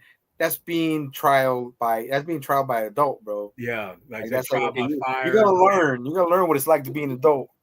Nah, but Yes, yeah, but but it, no, it is it is pretty bad. I mean, not yeah, bad, but you're thinking shit. I mean, just fucking these kid, you just whack this kid in the balls. mm-hmm. So I'm like Basically. shit, but it was funny though. Like, why does a kid even try? Like, Yeah, why well, does he even try, that's dude? what I was thinking too. It's like, why are you trying? I get his gusto because it's like you breaking into our home. It's like it's like I'm not gonna, but you shouldn't rush into that. Your child, but maybe as you say, it's the '70s, and maybe because. No, you know what? Now let me scratch that. I was about to say because it's in Japan, but now I was like, no, scratch that because even here in the United States, even kids back then would rush in to say, I can't just stand by and just let this shit Yeah, happen. I'm gonna take some initiative and stop this. So yeah, I mean, it's just kind of weird. but you'll never see that shit now in fucking movies, especially No, movies in America. But you'll never see that shit. Everybody, like I said, everybody's too phobic about everything, dude. It's like, oh, that's you're supporting child abuse. You're mm-hmm. supporting animal abuse. You're supporting spousal abuse. You're supporting elderly abuse. So I'm like, yeah, dude. But I mean, it's I mean, do it from a reality standpoint. Mm-hmm. from a reality standpoint in a movie, if it's a reality standpoint, don't kill the kid. Just Yeah. kick him out of the way, shoot him out of the way. That's all you got to do. Shouldn't. In a real life situation, that would happen. If they want, if excuse me, if the United States wants to go, or the Hollywood wants to make better movies, get better writers, Yeah. and that will comply with that. But no, it's part of the movie. It was the '70s back then, man. I mean, it's like you can't change it. Nobody can change it. So it's like, but it's funny. It's funny because I mean, if you get that kid's just holding on, hold on, let him hold on. But I mean, it's just like you said, how many times did they do that in American movies? Yeah. So you know what I'm saying, and I mean, but it was funny though, dude. And then I mean, you don't blame the guy. He has a weapon to knock him and everything. And the race car driver, he's the only guy that actually has is pretty limber and shit like that, and then he chases him. But and then those hot rods, bro. I was like, oh wow, that was a nice hot rod. Yeah, that was a pretty cool car. Yeah, but it is suspension of disbelief, man. You gotta, and then damn, that's a lot of walking. That's a lot of walking upstairs, downstairs. I'm like, fuck, dude. I looking down the way he jumped down and all that shit, I would have broke my ankle by then. My ankle would have fucked up. I would have been tumbling down the fucking stairway. I think because at our age now, yes. But back then, when we was about their age, it's like you can handle that. We can climb up the Empire State Building. We can, But again, that was in their youth. Now it's like it's a little bit different, because I know with me, my knees, your back, it's like that's ain't gonna work, because like trying to jump down. Yeah, I know for myself. I'll be like, yeah, I need a wheelchair after that. It's like, shit. Fuck that, dude. I mean, the going up part's the easy part, but like going down is like, yeah. I mean, I'm gonna have to be careful and shit like that. But it's just like I said, it's just it's a lot, man. You can get motherfuckers can get in shape with that fucking shit, bro. Like that's some good. I would love to have something like that. I can do it like once a week, twice a week. Just get back on my get my bearings going. But no. But I mean, it's like I said, and then when he's leaving, I mean, that dude just jumps, dude. He just jumps from one and boom, jumps on that. And then, like I said, and he's a young guy, but I was like, "Fuck, bro!" Like there's like stunts, motherfucker, stunts, bro. Like you. But I mean, you sprain your ankle, fucking. They're not gonna, say, "Oh, we'll wait 3 weeks." Like, no, they're gonna wrap your shit up and keep going. Keep on going. Pop some Tylenol and shit, some whatever. But see, what I liked about too was they didn't kill him. Yeah. So, and I think they didn't kill him. See, the thing that got me is here's a point.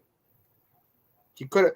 The reason why he didn't kill him. I understand why he didn't kill him because of the robot and everything. Because he knows he's the one that built the robot, right? Right. But then again, once. Well, like I said, I don't want to get too further apart, but I was just wondering why he didn't kill him. Because down the line, it seemed like they didn't even need it. They didn't even need him. Right.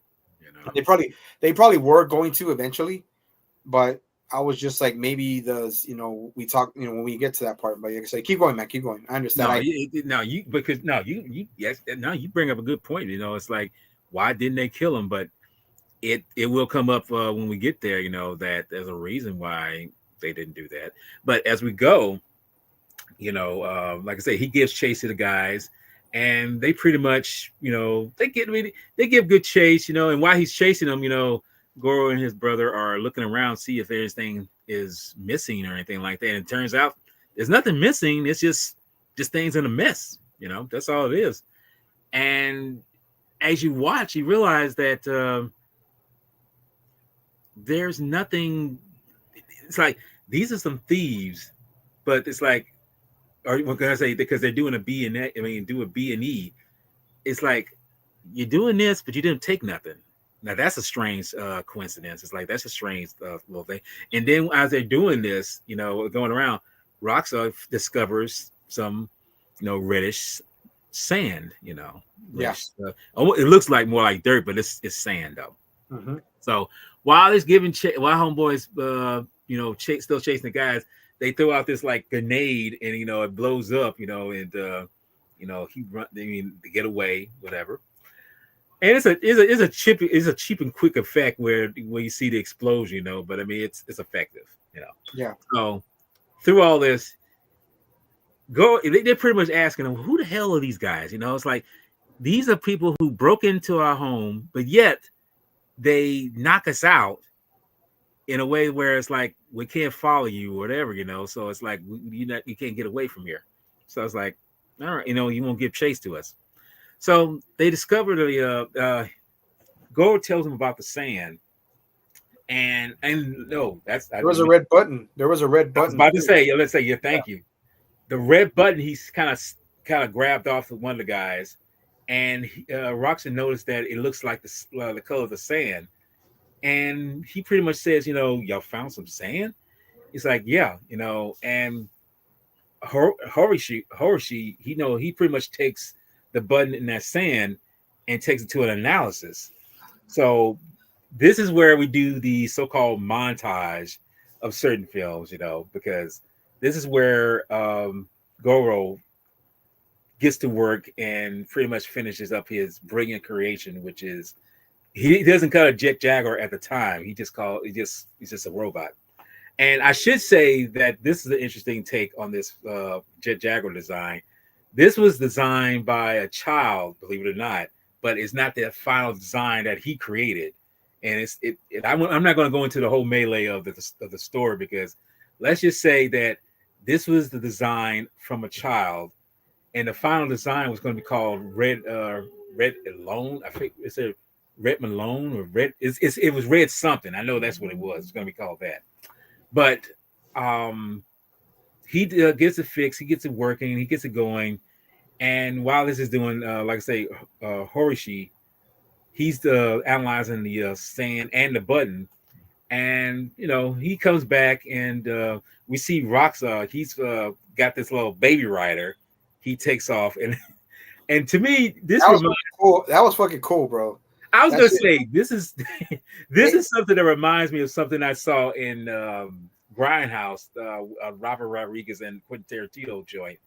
And Homeboy rides a cycle kind of almost as small as that one, but not as small. It's a little bit bigger than this. But yeah, you're right. That is a cool little bike that he rides. Pocket rocket. It's a pocket rocket. It's a pocket rocket, man. It's like I see people say, "Oh, they didn't have those back in the day." Like this is '70s, bro. They had that shit. They had that shit back in the '70s. Baby Rider, like that was probably something in Japan that they came up with.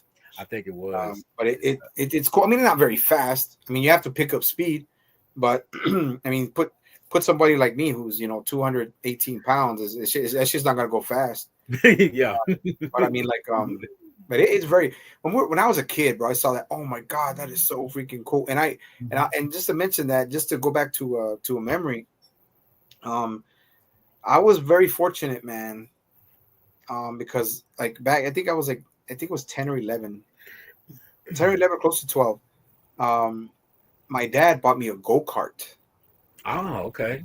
But it was the go-kart for the dirt, not the go-karts that are for the street. For the streets, yeah. Yeah, so it was, and he bought it for like $80, bro, from a friend of his, for a birthday, for my I think it was a birthday present or Christmas present.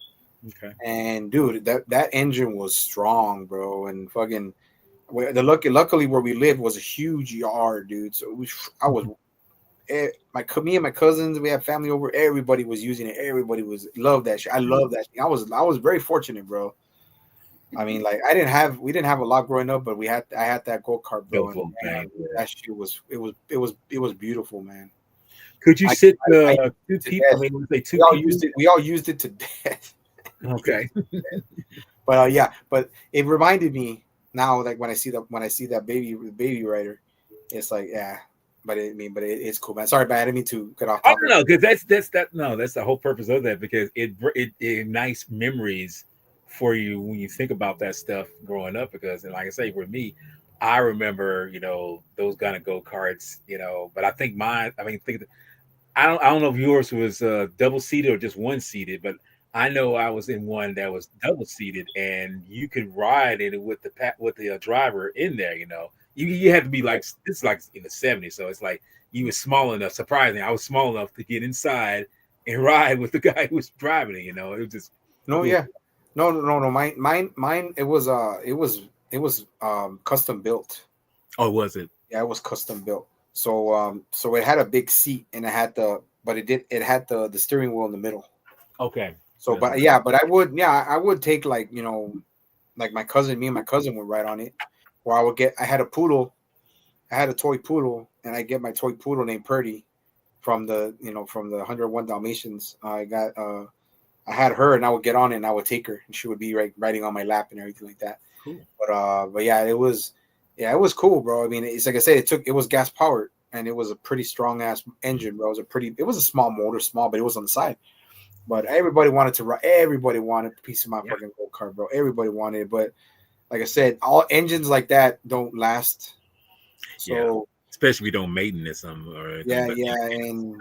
and I was a kid, man. Like when you have that kind of thing when you're a kid, believe it or not, you outgrow it. So it's like, because by that time I was having the go kart, my dad was already giving me lessons, driving an actual car. Okay. So, but the baby rider was cool, bro. And I'll just say this: when he takes off, he's like, "Oh, okay, well, okay, well, I'm gonna go test it out. See ya." I was like, "Yeah, you're like, who knows how old you are, and you're gonna go by yourself?" Like, okay, that's another thing. Look, that right there is a pinnacle of the 70s, right there. Because I swear to you, me growing up back in the 70s, children back then could go out nowhere without parental guidance. They didn't need supervision or anything like that. That's why this was a time that was totally different between then and now. Because kids, you either go in groups or you have somebody adult with you going somewhere. Kids could go kids could go everywhere they want to by themselves. You do that today, it's like mom and dad's like, boy or girl, you ain't going nowhere without somebody tagging along with you. You taking me or your mom or whatever. It's like, nope, not happening. Well, I'll say this though, you're gonna trip out since I went to Japan. And yes, I went to Japan. Anybody else is watching? What do you call it? The thing is, in Japan, believe it or not, kids still walk home by themselves, even younger kids. But it's because, believe it or not, it's so safe over there. Yeah, that kids can walk. I mean, it's different from kids walking home than letting kids go out and doing whatever the fuck they want. Right. Like there's a difference. That's the difference. But I mean, when I thought about that, I was like, yeah, it's true. That's how we see it. Mm-hmm. Because we grew up in the U.S. It's different, bro. You got motherfucking sickos and shit, bro, out here, dude. Yes. But like over there, I'm pretty sure they do everywhere. But I'm just saying, like, it's still to this day they still have kids who go. It's so safe that the teacher will let them know, okay, you're going home now. Okay, going home. You got to get your backpack, get your this, get your. I'm pretty sure they have like it's technology. They have little things on their backpack where their backpacks where they're like maybe like what do you call it, like GPS. Like like GPS monitors and stuff. Yeah. Like that. But just to be safe. But it's like I understand. Now I understand because like we're looking at it on the outside like we did. Like, okay, go ahead. Just take your baby rider and go freaking half a mile, 2 miles down. You're like 3 miles down. Yeah. How old are you? Like, what are you, 9, 10? He was about in fact, like I say, the actor, he was actually 9 years old when he did this picture. Okay, well that's what I'm saying, but it's like I said, it's different. It was different back then, but from when we see it, it's still, bro. Like, God damn, you're just gonna let that kid go out there on a motorized vehicle. Yeah. And like, he's not gonna go that fast, but still, you don't know, man. You don't know what can happen, bro. I think when they saw him, that's when the agents were of Seatopia, the agents of Seatopia, were following him. Was he going up? Was he going uphill? He was going downhill. Downhill. Yeah. Like, imagine how fast he was going on that shit, going downhill. Man, like, yeah, dude. It's like, and then they had a Mercedes. The motherfuckers had a Mercedes. That was a Mercedes, yeah. So yeah, I didn't know Seatopia was rolling like that. Really? Yeah. Right. But, well, you think about it, they had some finance, so it's like, yeah, that makes sense. They had that kind of leverage like that. It's like yeah. And Yeah, and I had to tell you this that when the Cetobians do catch him, that scene was cut when you see it on a videotape. They had to cut that out because that's another example of child endangerment. So they had to cut that out. And when I did see the full extent of it, they put him in the car and everything, and you can see, dude, you can literally see when they driving off. They're like, I'm trying to get an example. Hold on a second. Let me use this time. You literally could see where they got him in the back seat, and they just like, I'm like, dude, I'm like, the F man, yo, dude, no, dude. Look, I'm thinking to myself, y'all are not doing this to a child right now. No, they literally are like sandbagging him right now. It's like, oh shit, like, it's like, I'm like, the fuck. I was like, dude, no. See, when I finally saw that, because I didn't see this in the original broadcast in the 70s, and I didn't see it on video. But when I saw it in its full uncut iteration, when I saw that, I was like, damn, boy, they ain't giving no F's about nothing. They are being brutal here. It's like, and they doing this to a child right now, So I'm like, shit, okay, it's like this is how it is, I'm like, it's like, hey, I mean, and it's a kid, and it's like I say again, still a kid's film, but it's like, yeah, they're a kid, but we ain't gonna give a damn about endangering this child. It's a means to an end. So it's crazy, man. I'm like, shit. But Roku, okay, yeah, but his name was Roku. Yeah, Roku, yeah, the little kid's name. The little kid's name, yeah. Okay, Roku, but they would call him Roxa. I think it's something in the American cut is Roxa, but yeah. Okay, Roxa. Okay, Roku. Okay, Roxa. We'll call him Roxa. But no, but I'm just saying, like, I didn't know that. I didn't know that they had a scene cut where he was being ragdolled. Yeah, I didn't know that.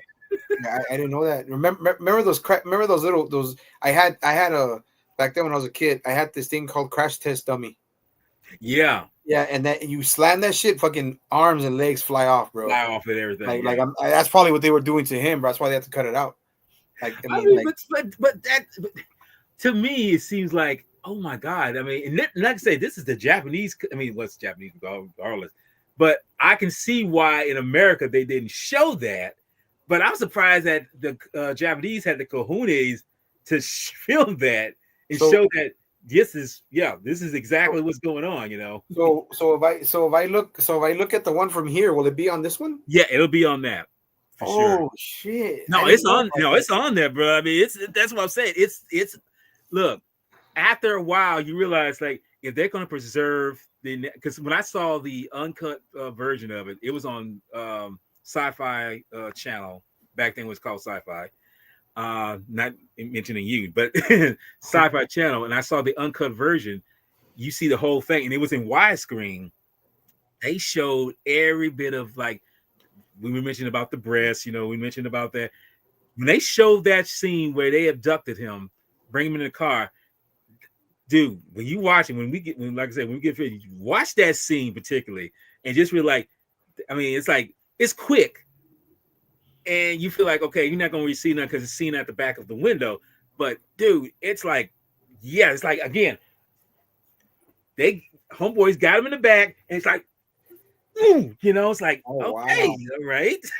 Pretty sure it wasn't him, but it probably wasn't. No, I'm pretty sure it wasn't him. But dude, the brutality of showing that, it's like, okay, what are y'all all about right now? It's like, see, and you're right, but see, the thing is, E.G. Tsuburaya passed away right before this movie. He tried to wipe about. Yeah, so I think he passed away in 1970. This came out. I think that's why they still wanted to do one last thing for him, because they didn't show any violence, because, like, he was the one that was really he really loved children. He want to keep. Yeah, he want to make. Yeah, sure. Yeah, but I didn't know that, bro. Like, wow, like I said, I didn't even know that. Like it's not on this one either.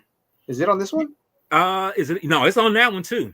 No, it's on that one for sure. I don't know if I saw it, dude. Shit, you like I say, it's a quick moment. It's a quick, and you miss it, but It's in there. What looked when he's going down the sidewalk. He's enjoying himself. He's everything. And they one of the guys are in the back seat. They're coming along. They stop the car. They open the door. They stop him. They pick him up, grab him, and put him inside. And as they're driving away, you see literally him just like, and I'm pretty sure it's probably like a doll or something like that. Something similar to a child. But you see them rough him up, throw him in the seat. I mean, just kind of rough him up. I'm like, okay, y'all ain't being soft about this. Y'all showing the brutality of what it is that y'all are trying to do. Y'all trying fucking Seatopian fucking yes. bastards. I mean, yes, true enough, they didn't kill the guys, but that didn't mean that they can't beat the shit out of them. So okay. See, if you would think he'd be hurting and shit a little bit that when they because I remember when they go back to the lab, he's right there and he looks fine. He does look fine. He looks fine and he just looks up. He's like, okay, what the hell's going on? It's like he didn't even say, hey. He's like, he just looks up and everything. Mm-hmm. And then it's like they shoot the kid with the freaking tranquilizer or some shit. Yes. I'm like, oh wow. And then they shoot Goro with it, and those two. Mm-hmm. And then that's when they take who is it? They take Goro and Raksha. That's when they put them into that compartment, right? The trader compartment. Yeah. And then the other guy, Hiroshi, was his name Hiroshi? Hiroshi, yeah. Yeah, like he the guy and tied up. Yeah, tied up. And then dude, like, and he gets out, right? He entices himself for some reason, right? Yeah, because the guy that's talking to him, what's their plan of taking Roshi and Goro to the Seatopian world, and they say, it's like we're taking them back there, and he's wondering where they are going to because they need the robot. He's like, because he's asking them these questions, why do you need a damn robot? And he's telling them that, well, we need build up an army. And we need these many to mass produce, and we need him to kind of do this to help us do this.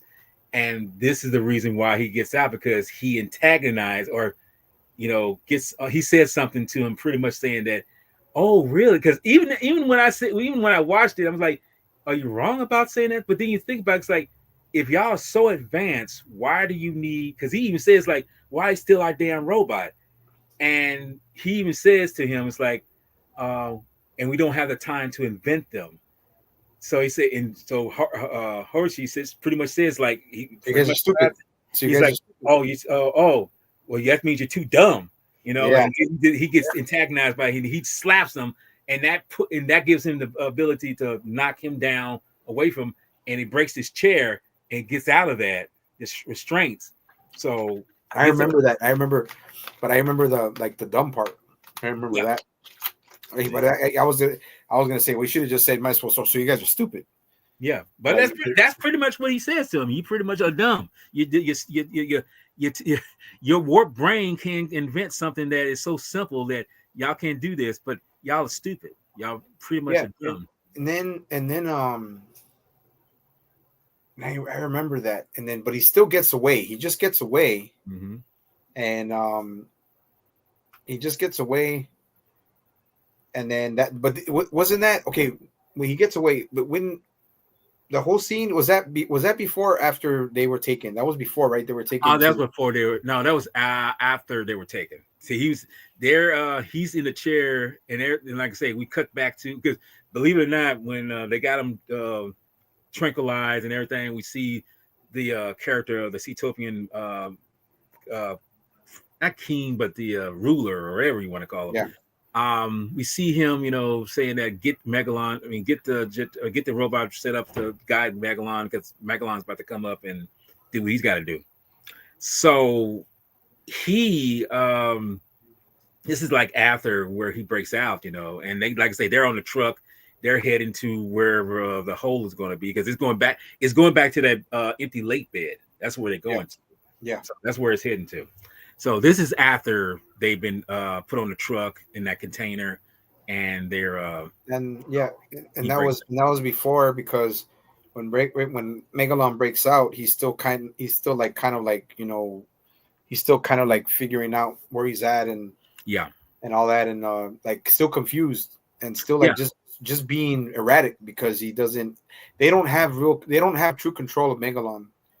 No, Um, and I think that's the thing, right? And I think maybe it has something to do with his surroundings to a degree, but yeah, it's because he's subterranean, because he's yeah. subterranean, and I think I think when he came when what was his name? The guy was named Mr. Hernandez or Anderson or who was it? Which one? The controller from Zootopia. Yeah, that's Robert Dunham. Yeah, yeah. Um, But what was his name on here? I know it oh, says. he doesn't have a name. He doesn't have a he doesn't have a name in the movie. He Oh, doesn't you have know, a specific name. with the C. Okay, hold on. Ancient. I'm just reading right here. Yeah. Go ahead. Yeah, Emperor Antonio. That's what his name was. Emperor. Okay. I Antonio. guess Okay. okay. I was gonna say, what's his name? Yeah, I didn't know. yeah, and then yeah. So they show the whole part where what Zootopia is, and they have the girls in the bikinis and the dresses, like they're like priests, but they're dancing. Yeah, So it's like I mean, it's come on, you got to add some you got to add some mystery to them. you do because you don't. And like I say, you got to remember you got to use the budget that was allotted to him again. Yeah. Because that's a small set that we see compared to what they did in Atracon, where it's a whole big ass set. Probably like three, no hell, five times bigger than what they was shooting right there. And we see that, and we got to remember this is something that's in coordination with Easter Island. Okay, Yes. Easter Island comes up. That's Yeah. sometimes we get that out of the way right there, because if we don't mention that, somebody might say you didn't mention Easter Island. Well, I'm mentioning it now. Yeah. So Yeah. They mentioned, yeah, they kind of they kind of did a replica of one of the statues, yeah. and looking down where you're about to like where you're by Zootopia, and then Mm-hmm. Emperor Antonio, with what do you call it, body hair and all, freaking Yes. like shit, and praying to whatever he's praying to, and then that it's funny how he has Megalon. He has a emblem of Megalon on top of his head. Yes. That's that. See, I'm telling you right now, if you watch this back in the analog days of with television and VHS and all that good stuff, you would probably never pay attention. I mentioned before the breath coming out of his mouth. You would never really see that stuff unless you have the devices now where it actually kind of cleans that up and you can actually see that. Because I had to look at it myself and I was like, oh shit, that's a small Godzilla head. I mean, Megalon head on his brow there. It's like on his crown. It's like, oh, that's kind of cool. You Yeah, know. like this. Yeah, and I saw it, and I noticed that he has the head and he has the little mouth and everything. And I was like, oh Mhm. shit, it's true. Like when we watched analog, like I said, when we went analog and all that stuff, it didn't show. It was hard to see. Yeah, that's what I And said. but yeah, like, but I mean, they're doing the whole thing, and he's praying, and then they say that it's time, Megalon. It is Mhm. time. It's time for you to come and destroy our enemies. And like I said, I don't blame them that much. Mhm. I don't blame them that much for wanting to, to get revenge. But revenge is a fucking big fucking thing, bro. It says there they've probably been around just as long as the first civilization, Right. or like all of that shit, since ancient Rome or Atlantis, Yes, because I think they kind of mentioned that too. They kind of mentioned that, and they did mention the Mu Empire for sure, but yeah, they did mention Atlanta. And the funny thing is, this is something I was going back because when you first see this film, you think, okay, these are like I say, no matter how you look at it, someone's a bad guy. They're the antagonist. Whatever. But if you watch this film, you kind of wonder, are the Utopians really the bad guys? yeah, I mean, their methods are bad, but their motive of what they're doing is actually on level. As you mentioned, it's like they're trying to, because the Antonio says, with their underground nuclear testing, they've already destroyed a third of our country. So you got to realize that, you know, are they doing this out of spite, or are they doing it to, preserve their home? And that's one thing I think some people may not look at it that way, because it's like, we got to remember this is just a dumb popcorn, action sci-fi film. But kind of look at that. People on the surface level are doing these dumb things, and it's affecting these people, and it's already affected other people on the surface anyway. So you think they don't have the right to defend their property? They defend their people? Yeah, I mean, you could judge, you could say that's not just, but I mean, it's almost like the homeboy in Falling Down. yeah. Michael Douglas's Michael character, Douglas, yeah. Oh yeah. pretty much. It's like I'm looking at society and I'm seeing that all it's doing is saying you have to do this for a certain time, and then when you're done, we're gonna throw you away, toss you to the crows. It's like, no, this is where it's like, when is enough enough? You know, and I feel like this is something, like I say, again, the underlying message in this film where you know they're doing something drastic. Do we agree with what their tactics is? Yeah. Well, their motives, not really, because it's like, I mean, wouldn't you try to stop somebody who's trying to mess up your home, your town, or whatever? I mean, you would do something. You take action with that. You know. Yeah, I It's mean just they like, could have. I mean they. Oh well, they could have just went to the surface and be like, "Hey, man, you guys we're giving you a warning. You guys have already done this before. You guys have, why are you doing nuclear testing? It's affecting us. We're a subterranean race. Where people, like, we get affected when stuff happens. And especially if you guys are doing nuclear tests, it affects us. And but that's what I'm saying. I guess they went the route of, well, you know what, we didn't know Cetopia. We heard of Cetopia, but we didn't know if it's real. right. And well, now they're real because fucking Megalon was awakened, and and but it's kind of also, what people give a lot of shit to Megalon, but it's like I think Megalon was a great design for the time. Oh, he was, yes. And he's there. I don't know if you've seen a few there's a few there's little takes of him, like there's little influences. I don't know if you've heard of Digimon, right? Yeah, I heard You remember Kabuterimon, man. Kabuterimon is kind of like it's three Yeah. forms. It's three forms, and he goes into a third form, and it's like a rhinoceros beetle, but it looks just like it's pretty much like Megalon. Okay. And then we have, I don't know if you heard of this arcade game back in like probably the mid '90s or late '90s called what do you call it, King of the Monsters from Neo Geo, SNK. I ain't heard about that one. There's a freaking there is a monster that looks just like him, just like Megalon. Has the eyes, has the horn, has the freaking wings, all of that. Uh-huh. Yep. There's a video game. Yeah, called Oh, King of the Monsters. Yeah. okay. Yeah, I'll show you. Yeah, hold on, while you're doing that. But yeah, yeah, let me show you. Um, That's crazy. but I mean, a lot of people give Megalon a lot of shit, but I think Megalon is cool, man. Like Megalon's really cool. I mean, because the design here, I mean, along with his kaiju characters, like, and believe it or not, that suit, it at the time was the heaviest out of all the suits that they made during the Showa era. That's kind of Yeah, interesting thing, because I'll be honest with you, I was thinking, like, you mean to tell me this suit was heavier than King Ghidorah was, I'm thinking that was heavier than that one, or even yeah. the earliest Gojira costume for the first one. You mean to tell me that was heavier than this? This one was heavier than all those in the past. It's like, Yeah. that's pretty impressive to me. I And mean this I mean those arms, those probably made out of they're probably made out of something. either it was a kind of a Fiberglass. metal or fiberglass. Yeah, look. I don't know if you can see. It's really hard. I don't know if I can get it. If I can, because I don't know. There you go. You see Okay, that? I see. Oh, okay. You see Yeah, I you see see him right it. there? Oh, that's the one on the left hand, I'm assuming, Yeah, right? yeah. You see him? Okay. Yeah, I see. Yeah. Oh, okay. See, that's him right Wait, there. is And that a then there's Captain America dude? yeah, no, it's Atomic Man. Oh, Tom. Okay. And then there's one on the bottom where you can see it right there. You see him?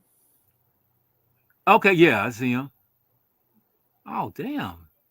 You I'm see, he's like surprised a I never. rhinoceros beetle. Yeah, I'm Yeah, surprised I never heard of him. But then again, that's based off of Megalon. Yeah, but again, that's what that will see that shows right there the influences on the world. But that again shows how, I mean, see, if I was a gamer, I would yeah, probably know about this stuff, because I mean, I'm pretty sure there's gamers out there now It's like, oh yeah, I know about that video game. I know about that game. It's like I never heard of it. Well, kind of like when we was talking about Castlevania. I never heard of Castlevania. And when I saw it, that it was an anime of it, a show of it, and then you tell me it was based on a actual game. I was like, what? Yep. How's I And never heard of that? yep. And look at this is Mega Kabuterimon from Digimon. Oh damn. Okay. Oh dude, that's so accurate on him. Yeah, but he's got 4 arms though. Yep. Huh. See. Okay. So that's why there's Megalon's inspired a few other kaijus. So Okay. and it's cool, man. Like that's the thing. You got to be, but it's like I said, we got to be, just to, we didn't mean to get off topic, but speaking about Megalon, I think Megalon deserves, some a lot more credit, street credit, and we'll throw some credit out for him. And but yeah, man, it's that he was one of the most unique that I'd ever seen.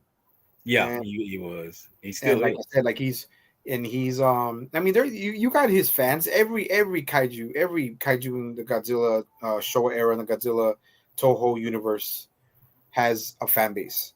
So it's like so yeah, it's he's cool, man. Like he's really cool. And then I like the way he was introduced. Mm-hmm. One of the better introductions. And the way he looks, like I said, the way he looks was great.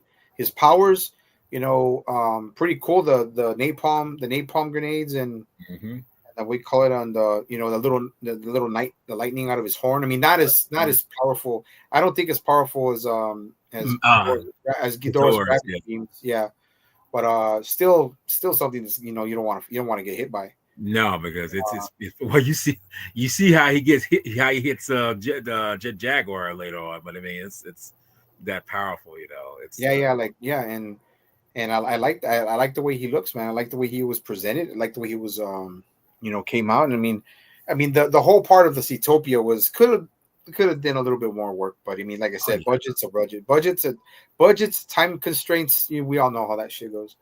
But speaking of time constraints and budget, here's something, because it involves because we see that not Jet Jaguar, but Jet Jaguar is working for the bad guys basically, and he's guiding Megalon to wherever, toward his destiny.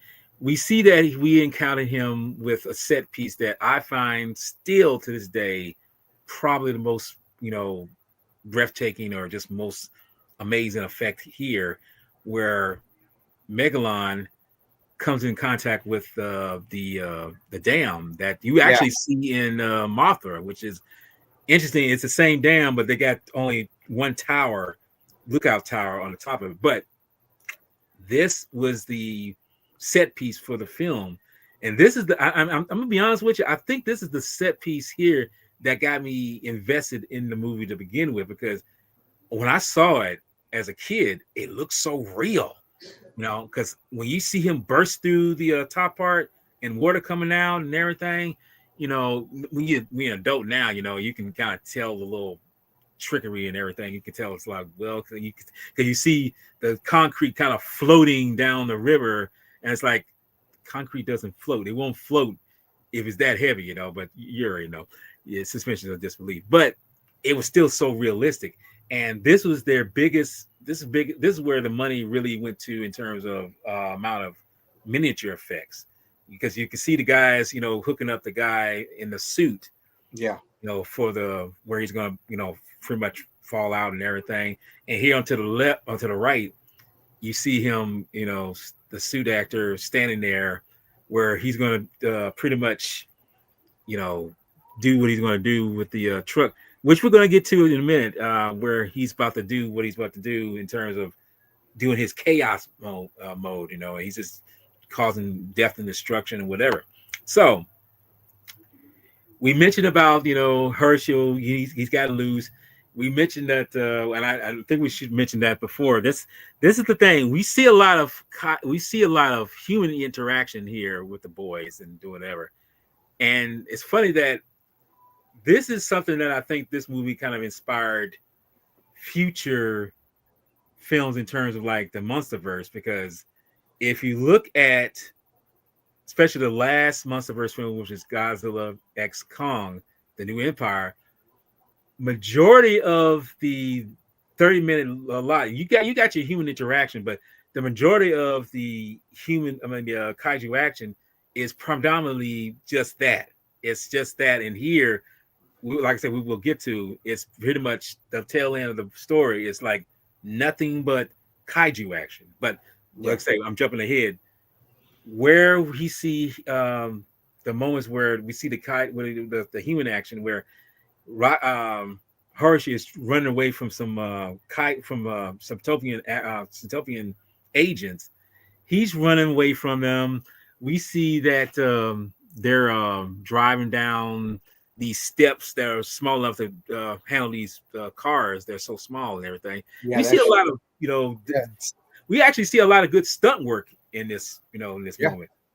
And I don't know if you know this, but Robert Dunham was the guy on the motorcycle at that time. Before the very end, he didn't shoot the tail end of the star where he gets paint dumped on him and everything.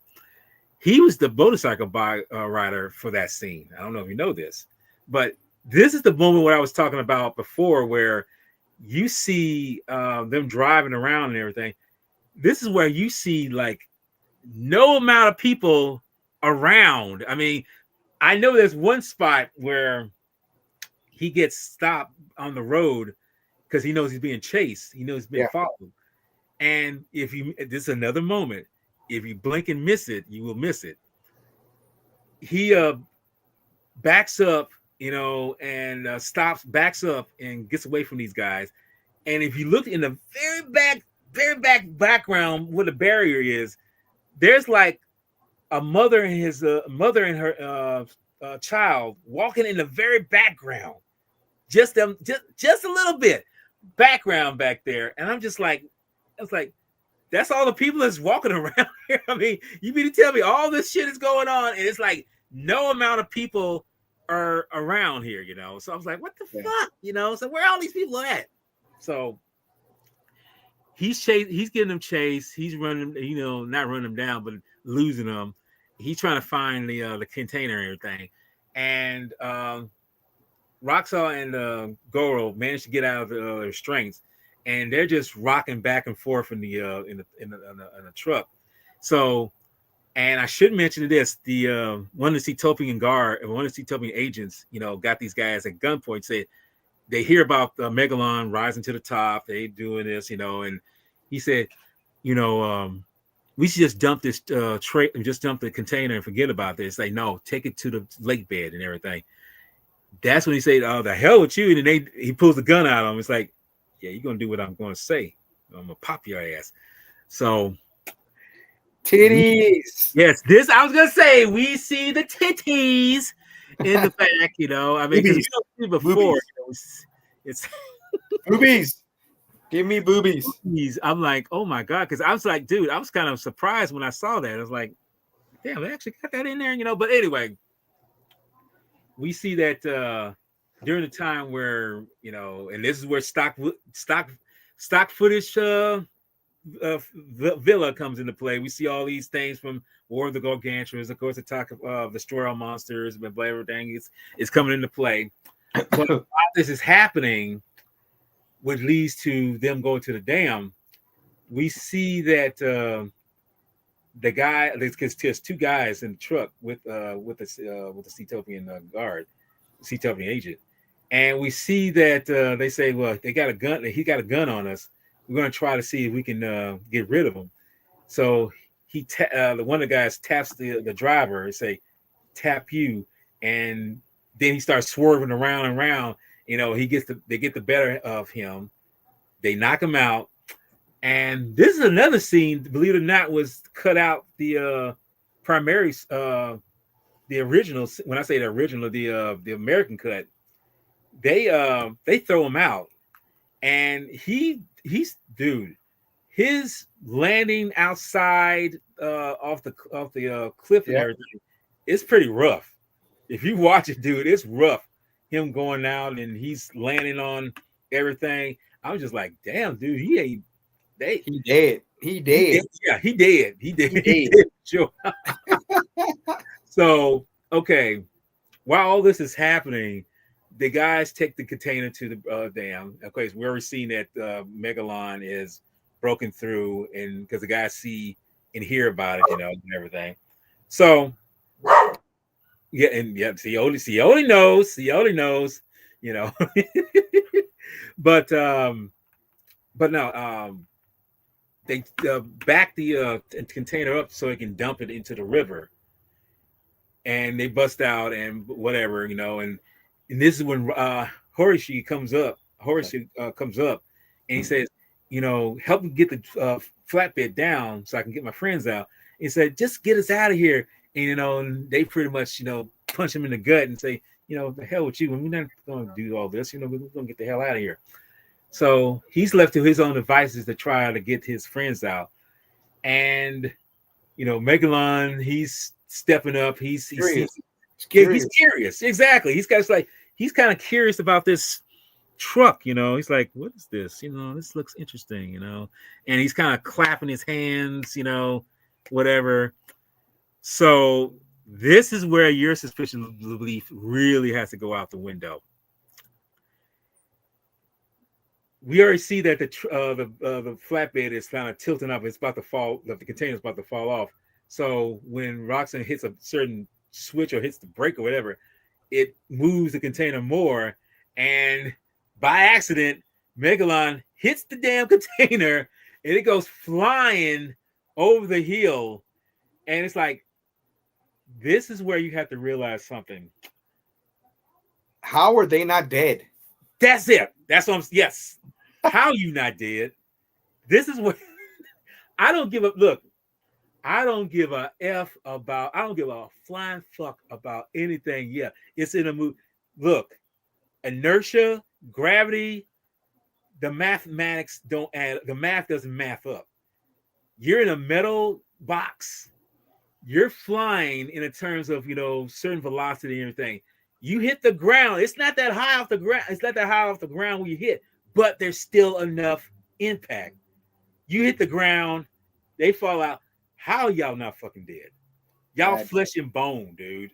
I was still like flabbergasted. I was like, when I saw it when I was older, I was like, I think about it like, man, like their brains or something should have been splattered all over the place. Yeah. Like or not mangled or broken neck or broken back or something like that, dude. Because like and just because I would understand the impact that would open that thing, but that thing was locked. If that thing was locked the way it was, it wouldn't have opened.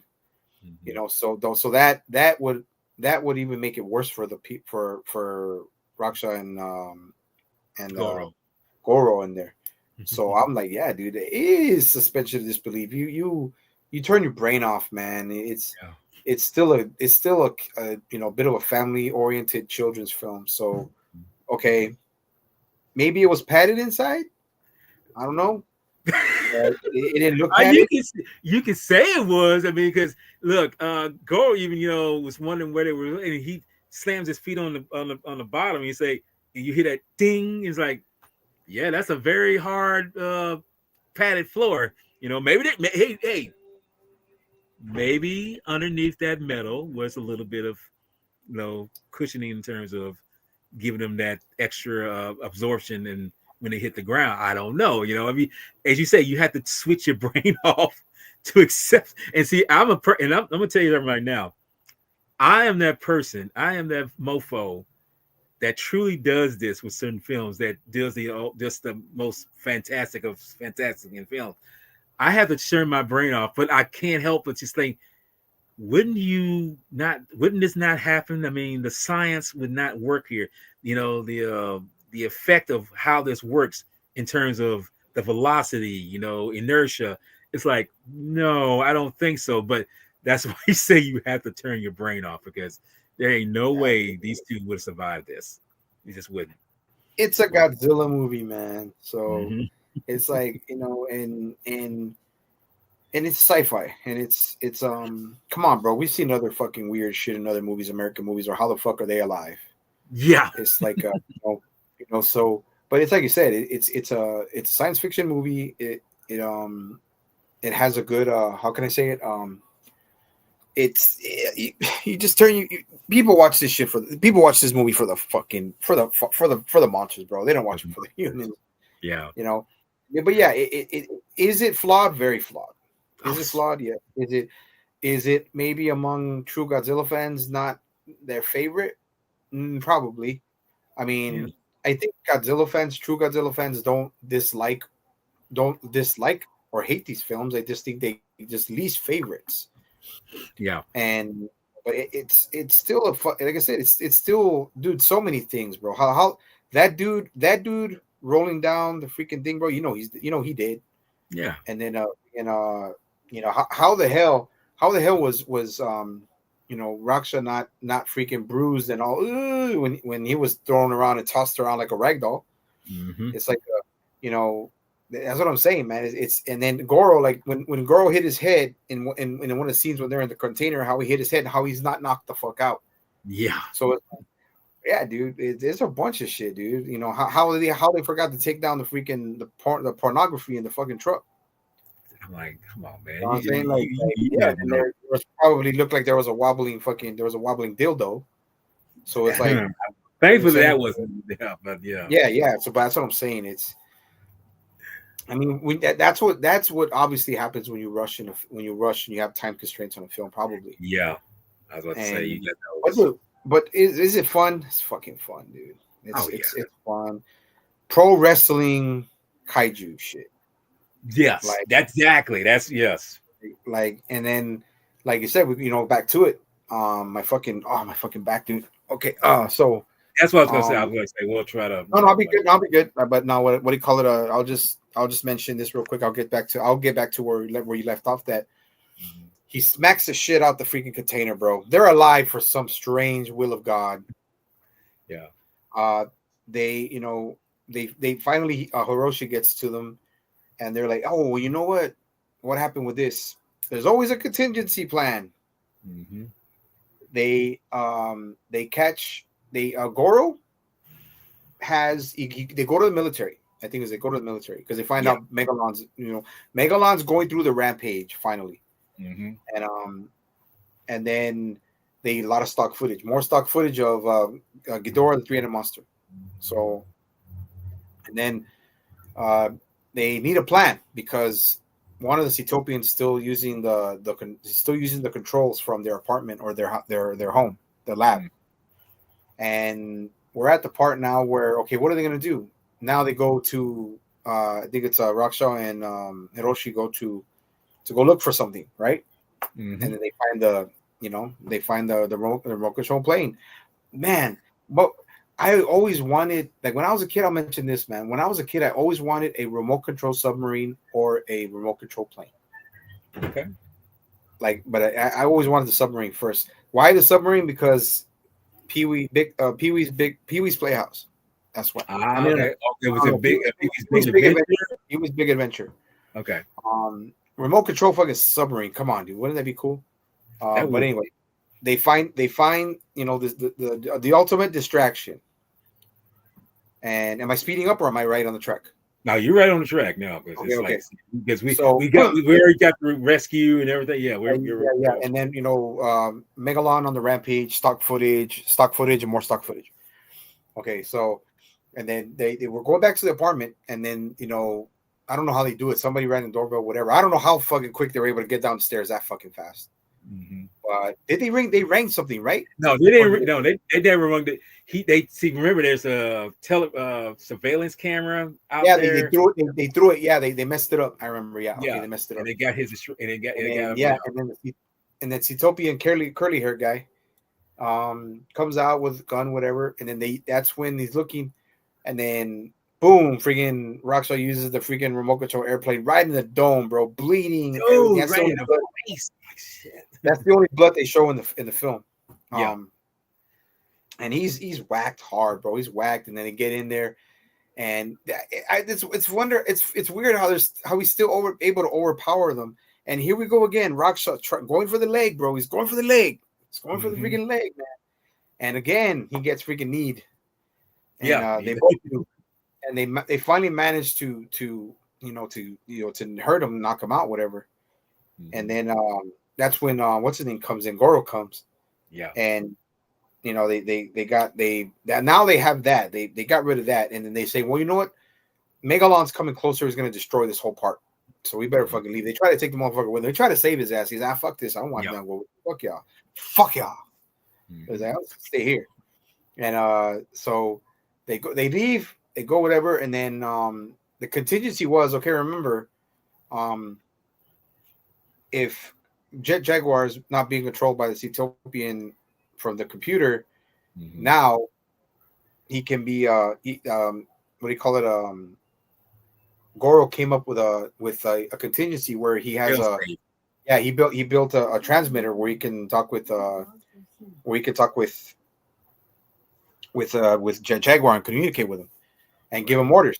So they do that. Okay, now they go to what's going on with the military because the attack's still going on, and that's the part where it's like, holy shit, bro. That's like now that's a good plan. So he goes to him. He says, okay, look, you know what? Take me somewhere where Jet Jaguar is, and they use a helicopter. Use the helicopter, and no, wait. I'm a little ahead. That's how they found out that I think I'm going a little fast. I don't want to miss it all over. You pretty much, but I know what you're talking about, though. Yeah, but the thing is, they did that earlier. So they Goro got in contact with Jet Jaguar earlier, and then they went to go take out the guy that was controlling. There you go. So now, Goro says, "Go contact Godzilla in Monster Island." Right. So Jet Jaguar goes Monster Island, and then we have that cool part where Godzilla's like, "Yeah, that's right." I'm all like, "What? I forgot about that. I forgot about that." And then he's like, he can hear it. It's almost like I was gonna say you can hear. It's like he's just like, oh, very good, very good. Yeah, he's like, such a beautiful day on the beach. Yes, like it's just funny because he was like this. He was like that. Oh, I don't think that's mistaken. I think that's on purpose because again, it's more of a kid's film, so he has to look kind of, more friendly in terms of his appearance. So he goes there, looks for him. Jet Jaguar communicates with them, tells them we need help. We need this and that. Godzilla's like, oh hell yeah, bro! I need some exercise anyway. So that's when he goes. They take the stock footage from Godzilla versus the Sea Monster, or AKA Ibra, Horror of the Deep, and then he's on his way over there. So then they do the whole thing with the plane. They stop the guy from controlling the main computer or whatever. So now Megalon's getting closer, and then what do you call it? A Jet Jaguar. Jet Jaguar goes, and sorry because somebody called me. Jet Jaguar comes back down. He flies down when they're about to leave, and then Goro's about to tell him something, and then ask him if he went to Monster Island, and he just gives thumbs up. Yeah, he gives a thumbs up. He's like, what? And then he's like, don't worry. And then Jet Jaguar, don't worry, I got it covered. And then here's where it starts. Here's where it all starts. I'll believe it of you because Jet Jaguar and Megalon's one of your best ones, bro. But yes, because this is and I have to point this out. This is the fabrication right here of the suit and the suit actor who was in there. I forget his name, but he's pretty much he's pretty much well known as the Jet Jaguar suit actor. And I mean, this is this is like I say, this is just behind the scenes of that stuff. I mean, this is kind of what you call cool stuff that I love. But no, this is where, like I say, he gives a thumb up. He flies to her because at this time, Megalon's just jumping around doing it because he's lost his control. He doesn't have no one to guide him. And he's just like, I'm like a little baby, I'm like, where is everything? But he's like, no, I'm still gonna tear shit up. So as this progresses, he's on land. He's just tear assing around town. I mean, around the countryside. And Jet Jaguar, this is where his self awareness comes into play, like Skynet. He has to do what is necessary. So he goes find goes find Megalon, and he lands in front of him. And I don't know if you can tell, but when Megalon laughs, you can kind of hear him laughing when he's clapping when he sees Jet Jaguar back and everything. So he's like, why is he back? But he's like, I'm glad you're back. I'm kind of laughing. So this is a moment where you really have to suspend your disbelief. And I think this has something to do with Ultraman, because that's what Jet Jaguar is nothing more is. He's just a kind of a rip off of imitation. Yes, imitation of Ultraman, or the Ultraman that was coming out at the time. Anyway, all of a sudden he does his cross eyes, whatever, it's like, and Flash, he starts growing. You're like, what the hell? And Megalon, he's looking at this like, he's just looking at this like, like whatever, And then all of a sudden, he just like, he's flabbergasted when he sees that Jet Jaguar has grown, supersized. It's like, what? Because his mouth even wide open, like, what up? So he's starstruck by this. So Jet Jaguar walks up to him, and that's a silly moment right there. Megalon is just standing there. It's like, bruh, this guy is coming up on you. He's walking up on you, and you mean to tell me you're not trying to defend yourself or nothing? So he's just like, huh? And then all of a sudden, Jet Jaguar does the ultimate bitch slap. It's like, bam! Knocks him on his ass. He literally did a freaking, what do you call it? A rich hand. Yeah. A rich hand, freaking like a bolo. It was just a bolo punch. I was like, oh shit. I'm like, dude, come on. I'm like, you couldn't see. Well, I guess he couldn't see that because Jet Jaguar at this point, before was his friend, but now he's his mortal enemy. And Jet Jaguar was like, okay, come on, you sucker. Let's get it on. And so they're fighting. They're doing their melee, and Megalon's like, all right, bitch, you know what? Let's go with this. I mean, I haven't beat somebody's ass in a while, so I'm going to beat your ass. So all this is going on. And I should say on the side, the Utopians have said, let's get in touch with, Galaxy Hunter. Nebula M Space Hunter orbit. Yeah, thank you. Space Hunter, and see if they can send Gigan to help out. They had the, like I say, they had to use the resources they had available. So, and Gigan was the best choice. So he is brought in, and he comes in the same fashion where he explodes from the diamond. That's how.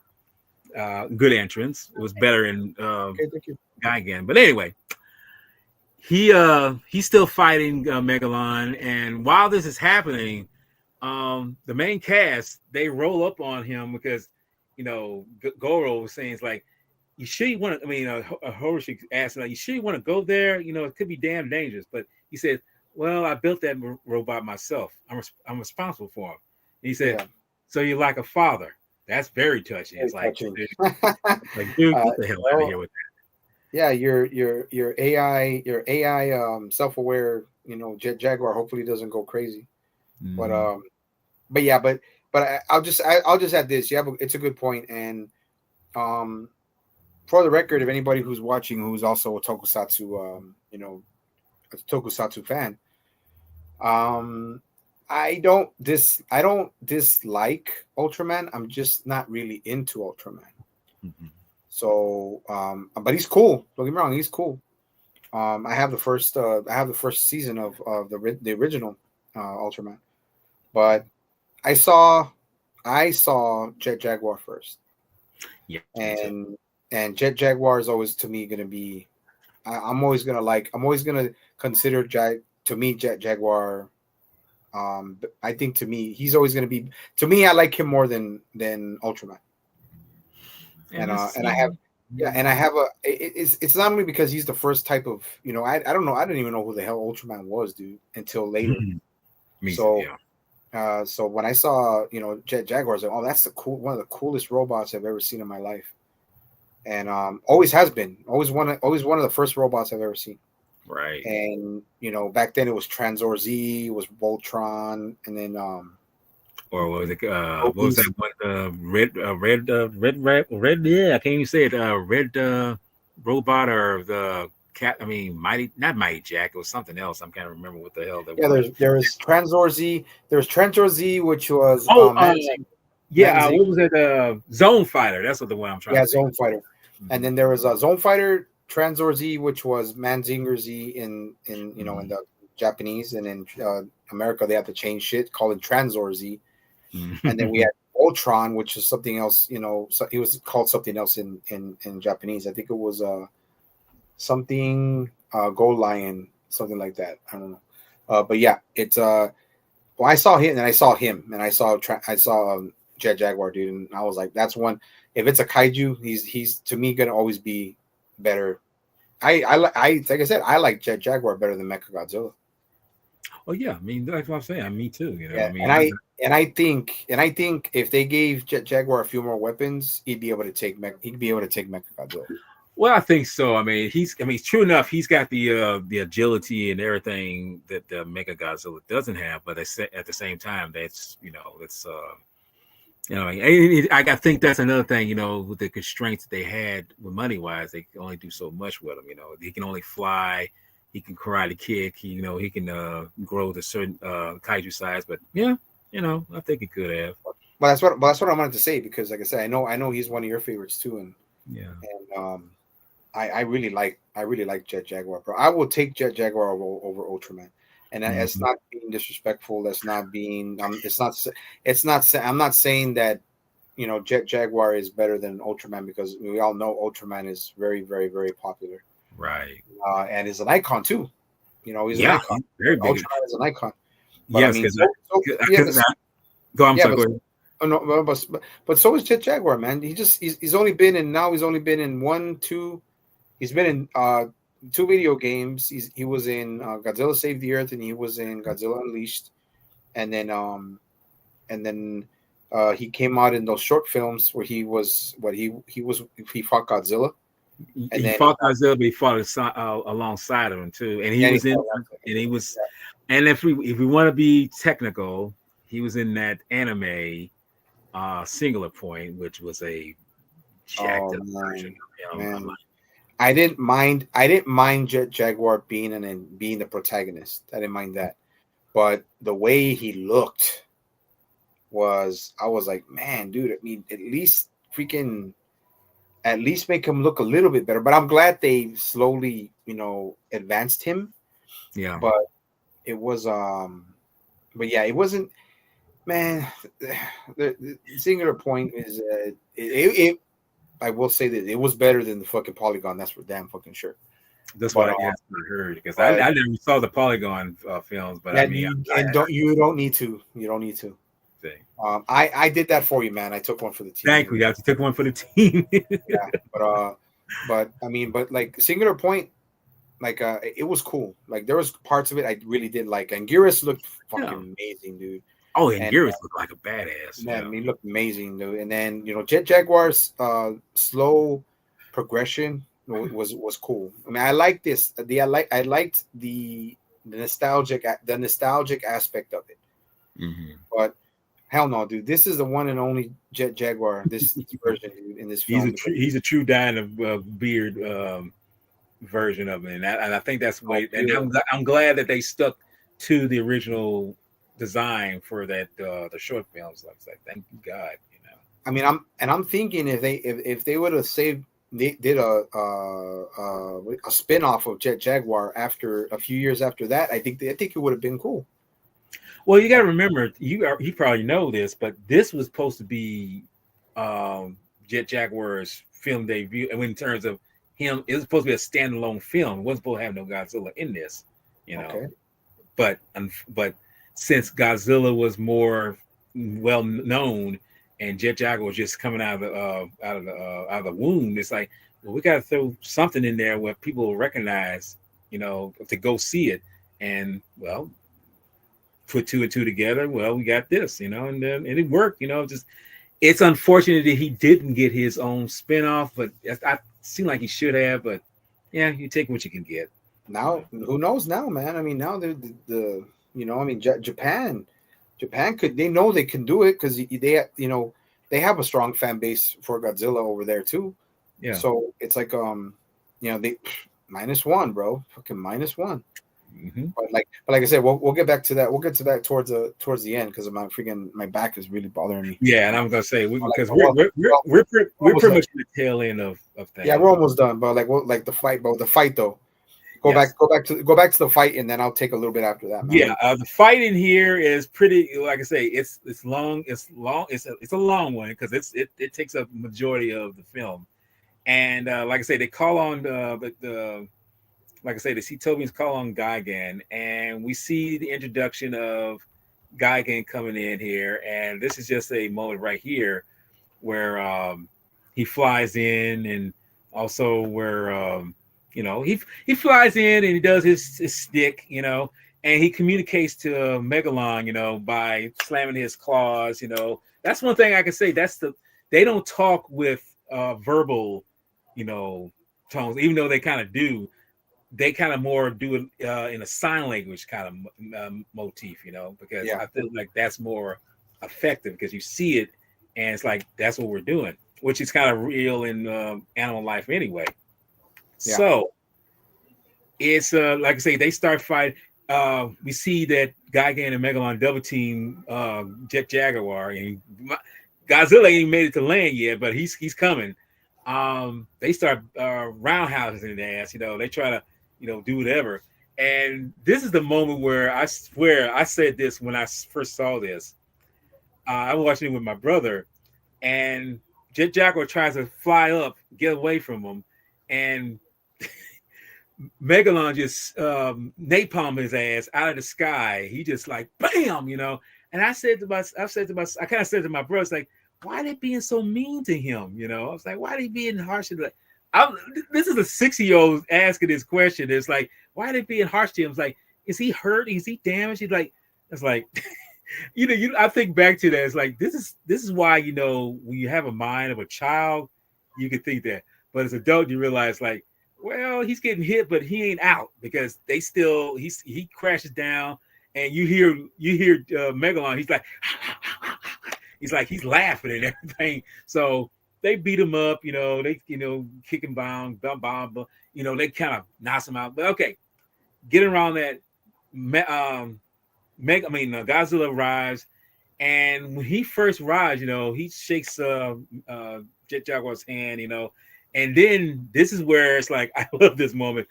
Megalon rushes him. It's like, not in my house, bitch. You ain't rushing on me. They try to double team him, but it's like, no, we fighting. We I'm body slamming your ass. And then the moment of the truth where he grabs a grabs a tree and just disables him. Megalon for sure does this, and everything. And it's that one moment in the movie that's not in the movie, but it's actually in publicity stills where Godzilla's holding a tree like he's got a lightsaber, and he's got that piece of,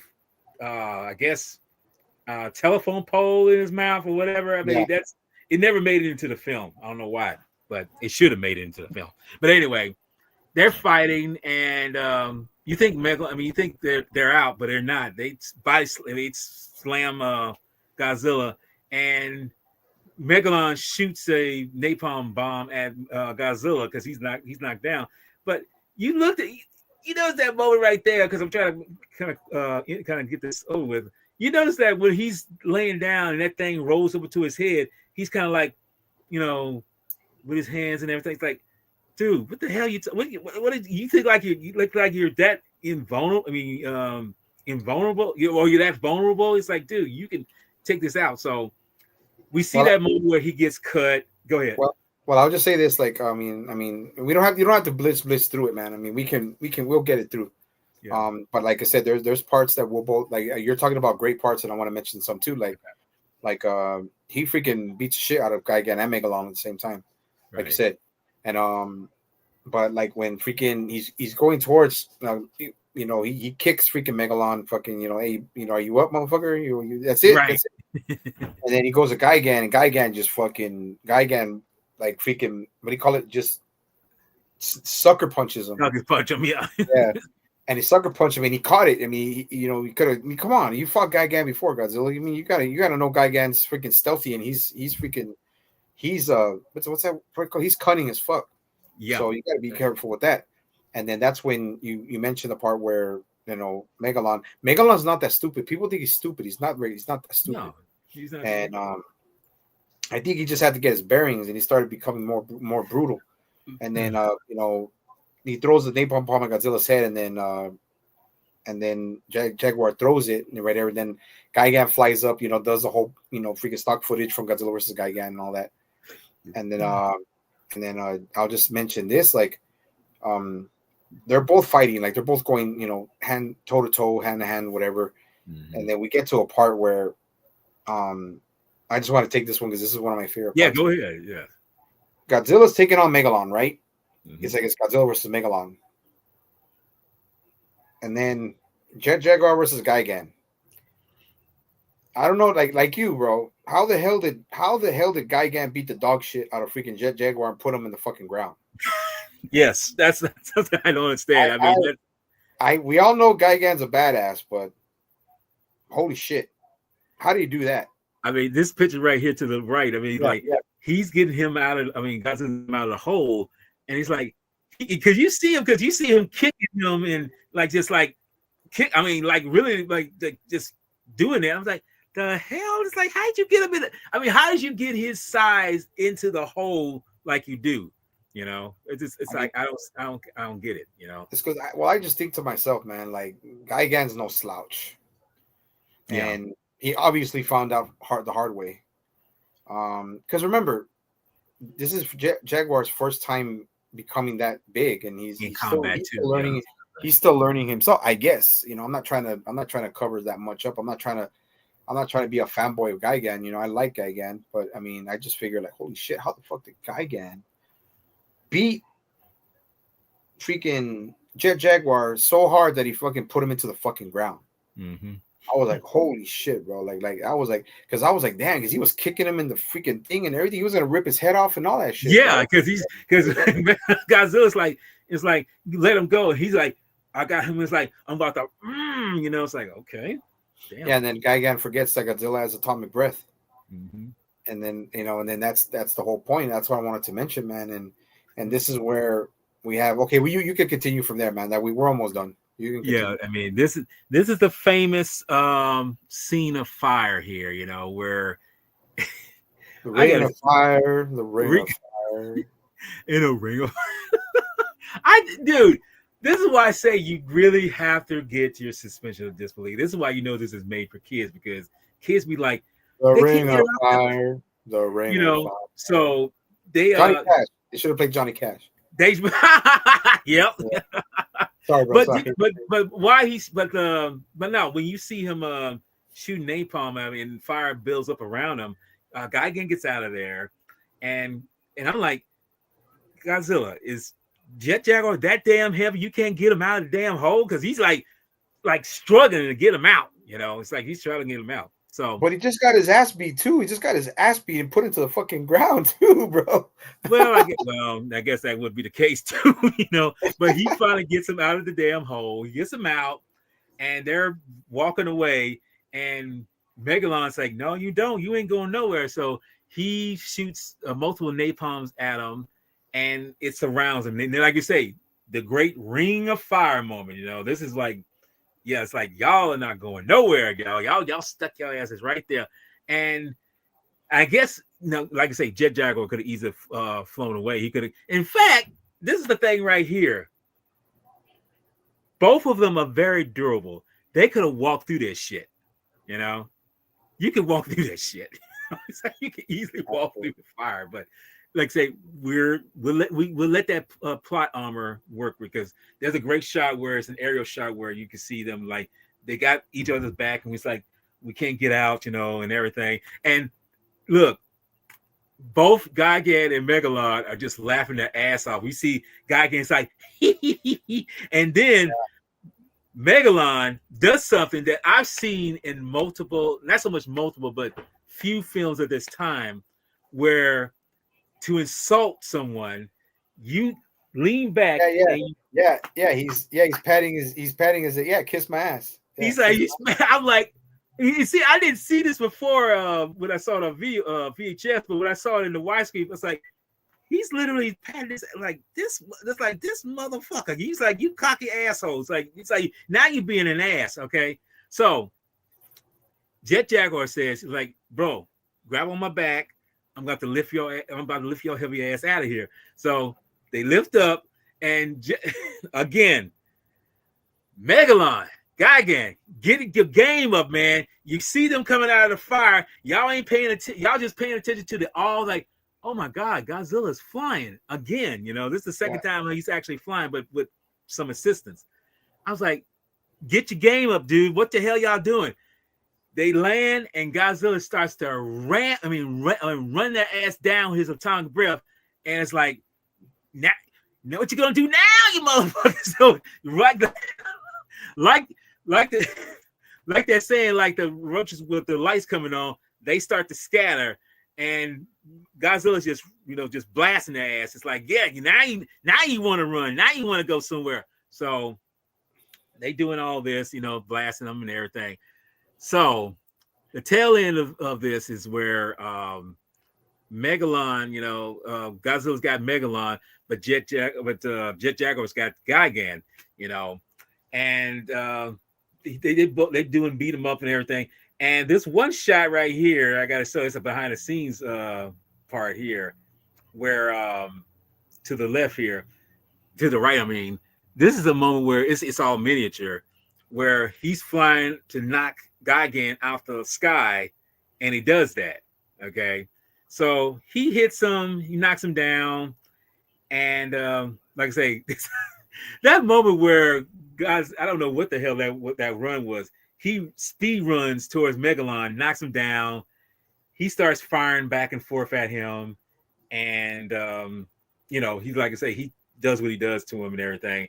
So, but I was gonna say the drop kick, man. The drop kick, the first one, dude, was hilarious because when Godzilla does the first one, dude, Gigan falls back, he just falls back like boom. Yeah, like a pro wrestler, like he just freaking went boom like that. I couldn't stop laughing. He was like, "Holy shit, bro!" I didn't realize how fucking hard it looked like he fell back pretty fucking hard. I'm like, "Oh my God, dude!" I'm glad he was wearing that suit because all that padding, dude, that shit saved his ass, bro. Literally, man. Because that's like, and the second one was he just falls back like a freaking plank. Yes. Like watch, look, yeah, look, check it out. Look how he falls. Yeah, they show it. Look how he falls. No, they show it. It's like, bam. Look how he falls, dude. Look how he falls back. Boom. Now, out of all the things that happens in this film, as crazy as this is, I was always like, how the hell is he doing that? How is he doing a drop kick? Boom. But I'm just saying, the funny thing is, look, just the way he falls back, like check it out. Boom. And the funny thing is, I was worried about Jet Jaguar because he's holding him, to make sure that, it's like, yeah, it's like hold him, and I hope he doesn't get falls on him. But it's like Jet Jaguar gets out the way where he just like, bam, it's like, there he goes.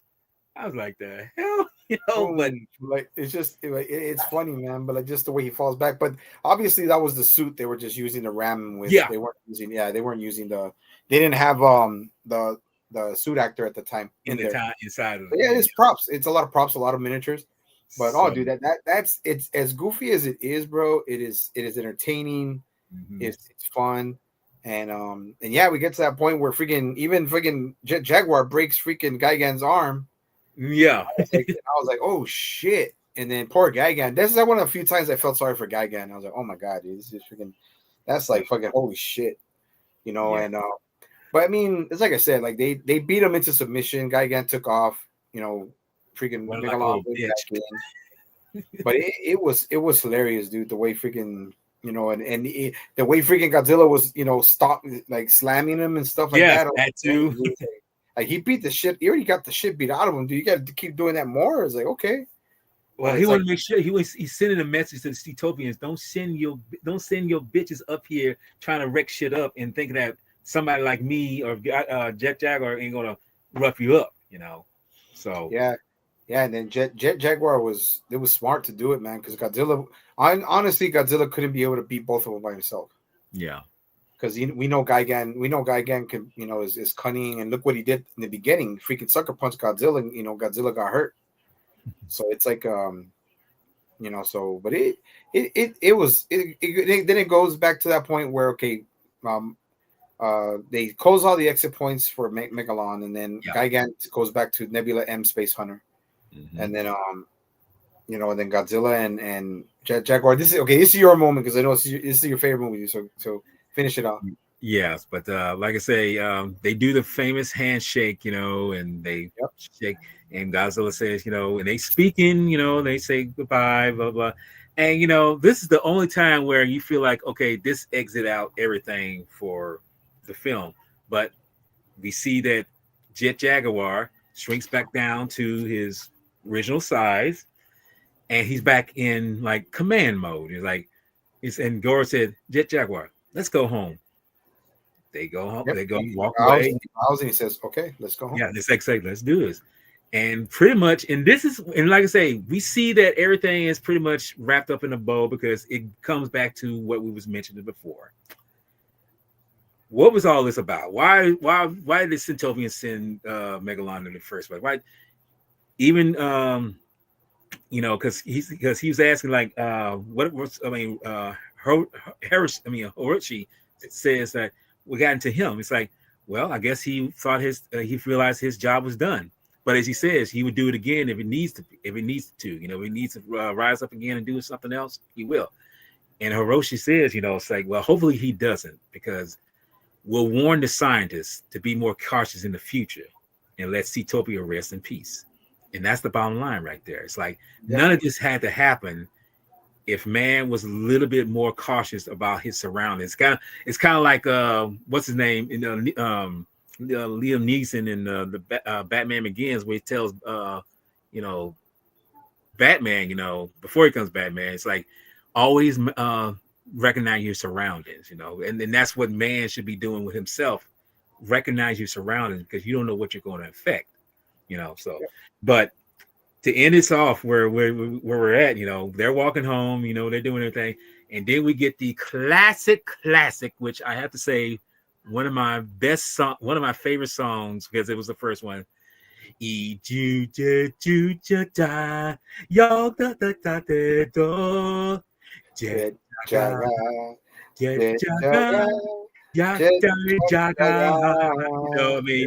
heard that so many times, dude. I mean, I love it, but it's his farewell song, and of course we never see him in another movie or something similar until the shorts or the games. But anyway, it ends with that notion like, okay, man, look what you're doing. Make sure you don't screw up no matter what. Although in real life, man's gonna fuck up no matter what. That's just how it is. Yep. So it ends with that, and we realize like, hey, we had a good fight, we had a good notion, we had a good everything, but in the end, it's like even though it's a kid's film, it's still a cautionary tale about what we as human beings should do to kind of not do something that's going to wreak havoc on ourselves, because we are our worst enemies, and that's pretty much the bottom line with this film. It's like they pretty much, did what they had to do because it was necessary, because even though the Cetopians' motives were, valid, their was valid, their motives to do what they had to do is not that bad. It's no matter what you do in life, it's like you being done wrong, you shouldn't do wrong to anyone else. It's basically basically Master Chief. But in the end, the movie ends and it concludes with them walking off into the literally into the sunset, and that was it. And that's Godzilla versus Megalon, one of my favorite Godzilla films of all time. It still holds pretty much a place in my heart, and it always, even like I say, even though we know that you can agree with me on this, like this movie is flawed beyond flawed. I mean, movies like Shin Godzilla and this recent minus one. I mean, dude, we can tell those are superb compared to this. I mean, I can agree with that. Even though this is my favorite Gojira film, the end result is this film is beyond flawed. I mean, there's so many things. It's like, what the f kind of situation, But yeah, the end result is this film is what it is, and I'm like I say, it's still going to be on my top list as always, Oh, and it should, bro. I mean, don't. I mean, I already know you won't. It's like, but you even all these years, bro. No matter what anybody says, like anybody says anything about it, it's like, dude, say all you want. I don't give a shit. It's my favorite film. It's the first Godzilla film I ever saw. Every time we do top tens or we do top, whatever our favorite movies, I know everyone knows who knows you really truly knows this is your favorite film because it was the first film you ever saw. It's like with me, like I said, we go back to Ghidorah, the three-headed monster. That's my favorite. That's the first movie. That's the first film I ever saw, and it's my favorite Godzilla movie. Now, is Godzilla minus one really, really close up there? Yes, it is. Yeah. I mean, but yeah, it's all about what you love and what you enjoy, man. And I already know, and anybody who knows you already knows they ain't gonna tell you shit because of this movie. Yeah. Anybody who yaps about it, okay, cool. Everybody's a fucking critic, dude. Everybody's a fucking critic. I mean, everyone's entitled to their opinion, but it's respect my opinion. Yeah. So now I just don't. Now I don't give a shit, bro. I mean, fucking anybody who's gonna say shit, bro. I mean, they say shit. I don't care. I don't argue with idiots and ignorant people, bro. Yeah. So it's like, if unless I have to, unless I gotta fucking regulate, then I will. But it's not like But as far as what you love, man, it's always gonna be you, no matter what I say, no matter what anybody says, bro. Right. You know what I mean? And I love this movie too, man. I like all the Godzilla movies. I like them all. I do not hate a single Godzilla movie, except for, I can't say I hate it either. It's just the Polygon trilogy is just it's horrible, dude. That's other ones like the Singular Point, good parts about it. Even in the Polygon, decent parts about it. But it's not like these movies that are so retro and like are literally iconic now. And Godzilla versus Megalon is up there, bro. It's always gonna be up there. It was the glory of the 70s, man, where Godzilla was literally more of a hero than an anti-hero or a antagonist. Yeah. And it was my childhood, just like yours. It was like you saw it when you were a kid. I saw it when I was a kid. And I bought it. I watched it over and over and over. The song, I fucking remember the song. I still fucking remember that song. So it's just two fans, bro. Like two fans like me and you, true fans that don't look for validation on what we enjoy. Don't try to push anything on what we enjoy on anyone or opinions or this and that. It's we love it because we love it, and we don't care what anybody else thinks. Exactly. And like I said, I have it fucking right here, bro. I got it right here. Yeah, right. I would bring it up this. Oh shit! I got it. Like I said, I got this. This one was part of my childhood, and it always will be a part of my life. Like no matter what, I mean. And then, like I said, I bought this one. Fuck it right here, and this is always gonna be be there. Mm-hmm. So I don't. I know, and like you, I know you're not gonna go. I know you do, man. And it's like you said, you always mention it. We all know about it. Anybody who knows you knows that this is your favorite film, and I'm glad I was finally able to do it and do it with you as a co-promotion with co-collab. Same thing with you and the Sci-Fi Society / the True Savage Gaming, and it's a great film, bro, and it's your favorite. Like I said, like if I were to ever try to do another one, like say me and you want to say, okay, you know what, let's talk about Ghidorah, the three-headed monster, but just us, like just us talking about it, Right. breaking down everything instead of me having like I did it the first time when we had you and we had fucking 6 other people, Right. So it's like, and I think it's breaking it down more and talking about more of the like we talked about in this one. This one we broke it down, dude, 3 hours, bro. So Yeah. it's like, and I had to get up right now to to let my blood Oh, flow. And I now understand that. I Right. feel better. Now I feel better, but I mean, it's like I said, it's me and you started the Sci-Fi Society, bro, and it's still going. And I remember I told you, I said we're gonna do it. I said we're gonna fucking do it, bro. And what better day than to do it before Thanksgiving? Yeah, that's what I say. It's like, okay, because honestly, I didn't know if he was going to be able to do it or not. But as it turns out, it's like, oh, here we go. So Yeah, I'm glad. and on a good note, my mom just talked with my sister and says she's doing much better. So Okay, I was going to say. I mean, she's got that insight, so that's good. I like to so hear that's that. good, man. But the Good dude, news. See. it's a great movie, dude. I don't give a fuck anybody who doesn't fucking like it, dude. I don't want to say that shit, dude. And like I say, opinions vary, but yeah, it's like it's always But I going to mean, be but it's there. like, I mean, that's just me though. But I'm not gonna go out there and challenge every fucking person who freaking likes it, dude. Because it's like I said, I'm not gonna argue with ignorant people and idiots. Right. So it's like no, dude. It's like I hardly even do that. I hardly even do that even on freaking Facebook or in fucking even on YouTube, bro. Except for who. Yeah, that dude, fucking my favorite stalker. That's Yep. it. You know. Well, you know what? Look, and knowing that that individual does what he does, it's like you don't have a life. You really don't have a life. If you're gonna have to come on a platform and tell somebody, it's like you owe me this. It's like, don't you think something that was done even damn near 10 years ago should have been let go a long time ago? Don't you think that would have been?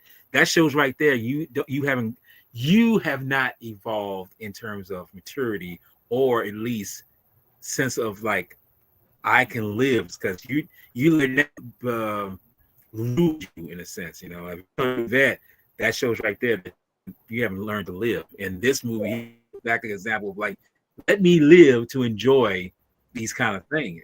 But that's That's what I'm saying. That's what I'm saying, bro. This movie iconic, bro. This movie's iconic. Um, in my opinion, it is because it's like I said, it's a part of our childhood, mm. and buying it at Walmart back in the fucking either late '80s, early '90s, it still holds a place in my heart also, and all of them do.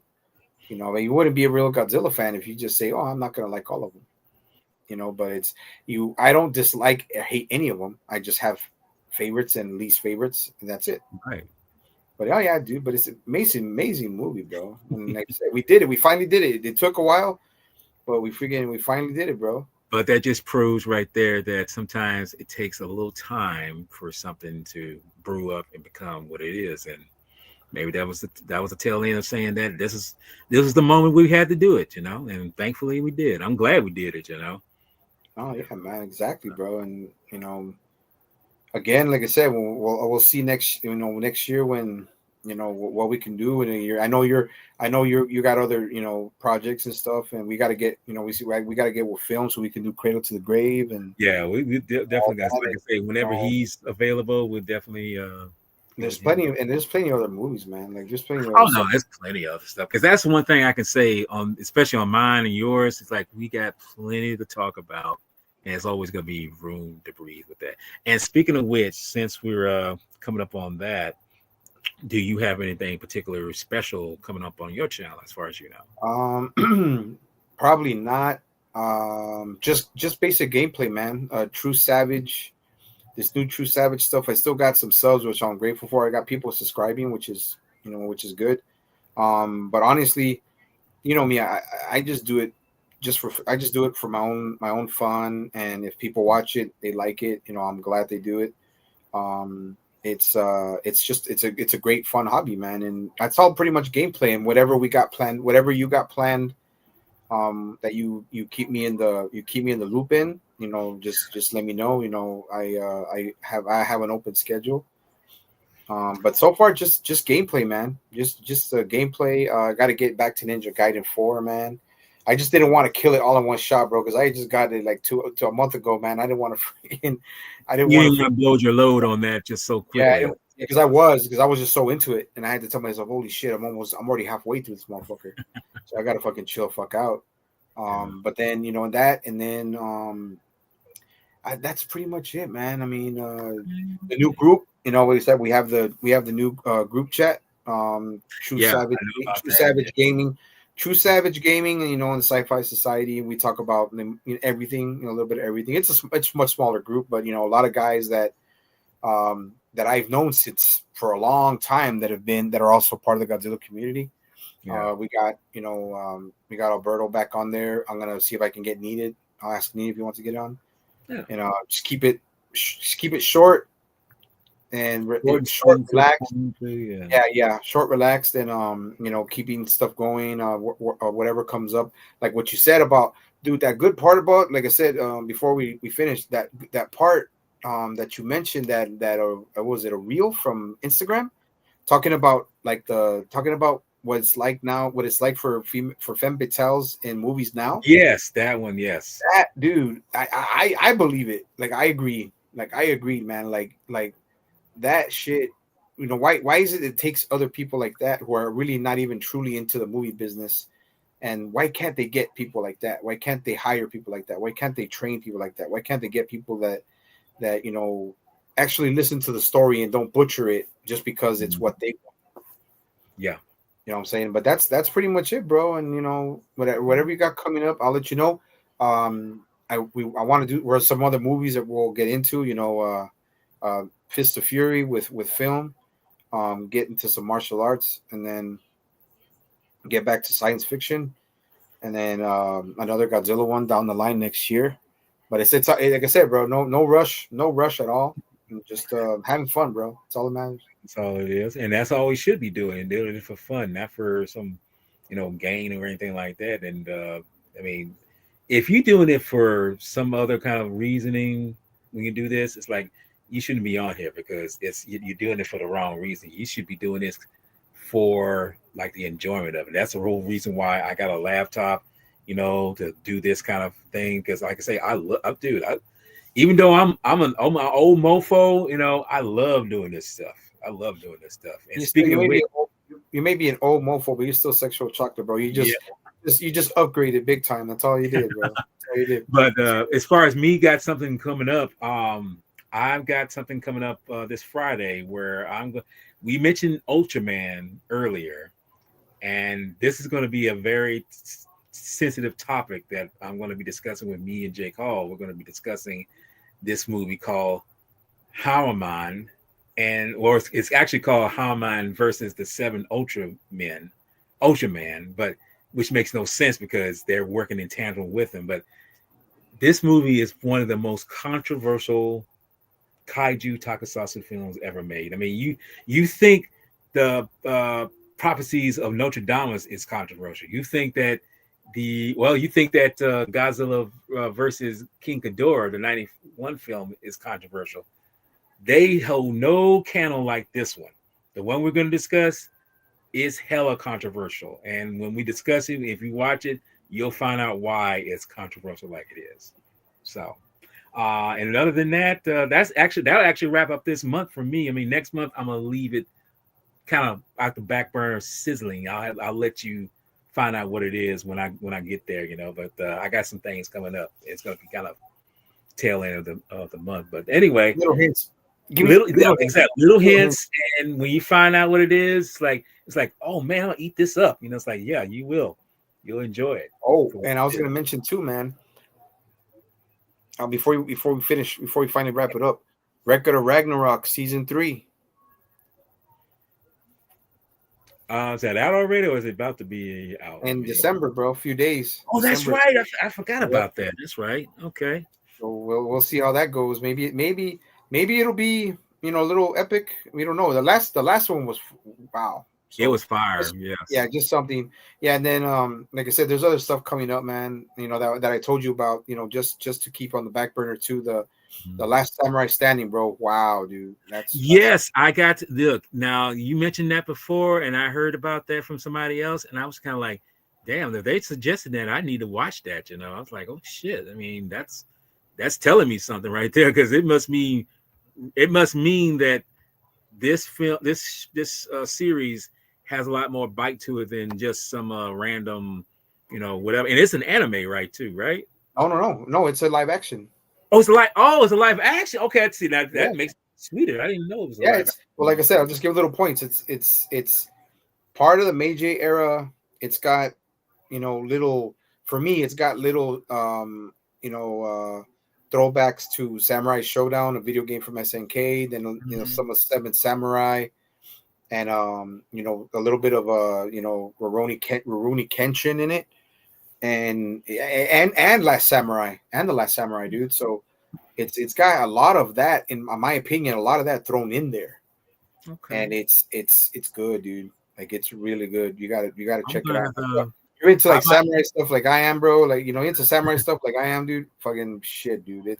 It is badass, dude. It is badass. I'm probably gonna watch that. It probably won't be this week. I'll probably start to watch it next week and just get the lowdown. But I mean, from what I've been told, and like say and you've never stirred me wrong when it comes to shows like this on Netflix, it's like, okay, I'm hooked. I'm gonna do it, brother. Do it, man. Okay, well, hey, that's what we got. That's what I got to do. So that's what I'm gonna do. But everybody, this has been a good talk, and like I say, we hit it out the ballpark. Thank God. And my brother from another, Mr. Daniel, Sci-Fi Sentry, we call him. Check him out on his channel, Sci-Fi Sentry Gaming and everything. Because trust me, the man, he's got talent. I just put it like that. And true like savage, motherfucker. True savage. There you go. And you already know about me, my channel, everything. It's still a work in progress, but I'm getting there. So thankfully that I'm doing it, and I'm doing it well. So, and everyone who was in the comment, like D Film from that, brother, thank you for shout out to there. Hopefully we get that cradle to the grave eventually, and we will. Like I say, everything happens for a reason. We don't force this. We let it simmer, and when it comes out, it's like beautiful, Yes, sir. But with that being said, I thank everyone. Thank you again, Daniel, for being with me. And like I said, we're gonna close this out. And you know how I do this all the time. I mean, when I do something that's kaiju related, I always say, y'all take care, y'all be patient, and always keep the kaiju love alive. Y'all keep on reeling, as I like to say. Oh shit.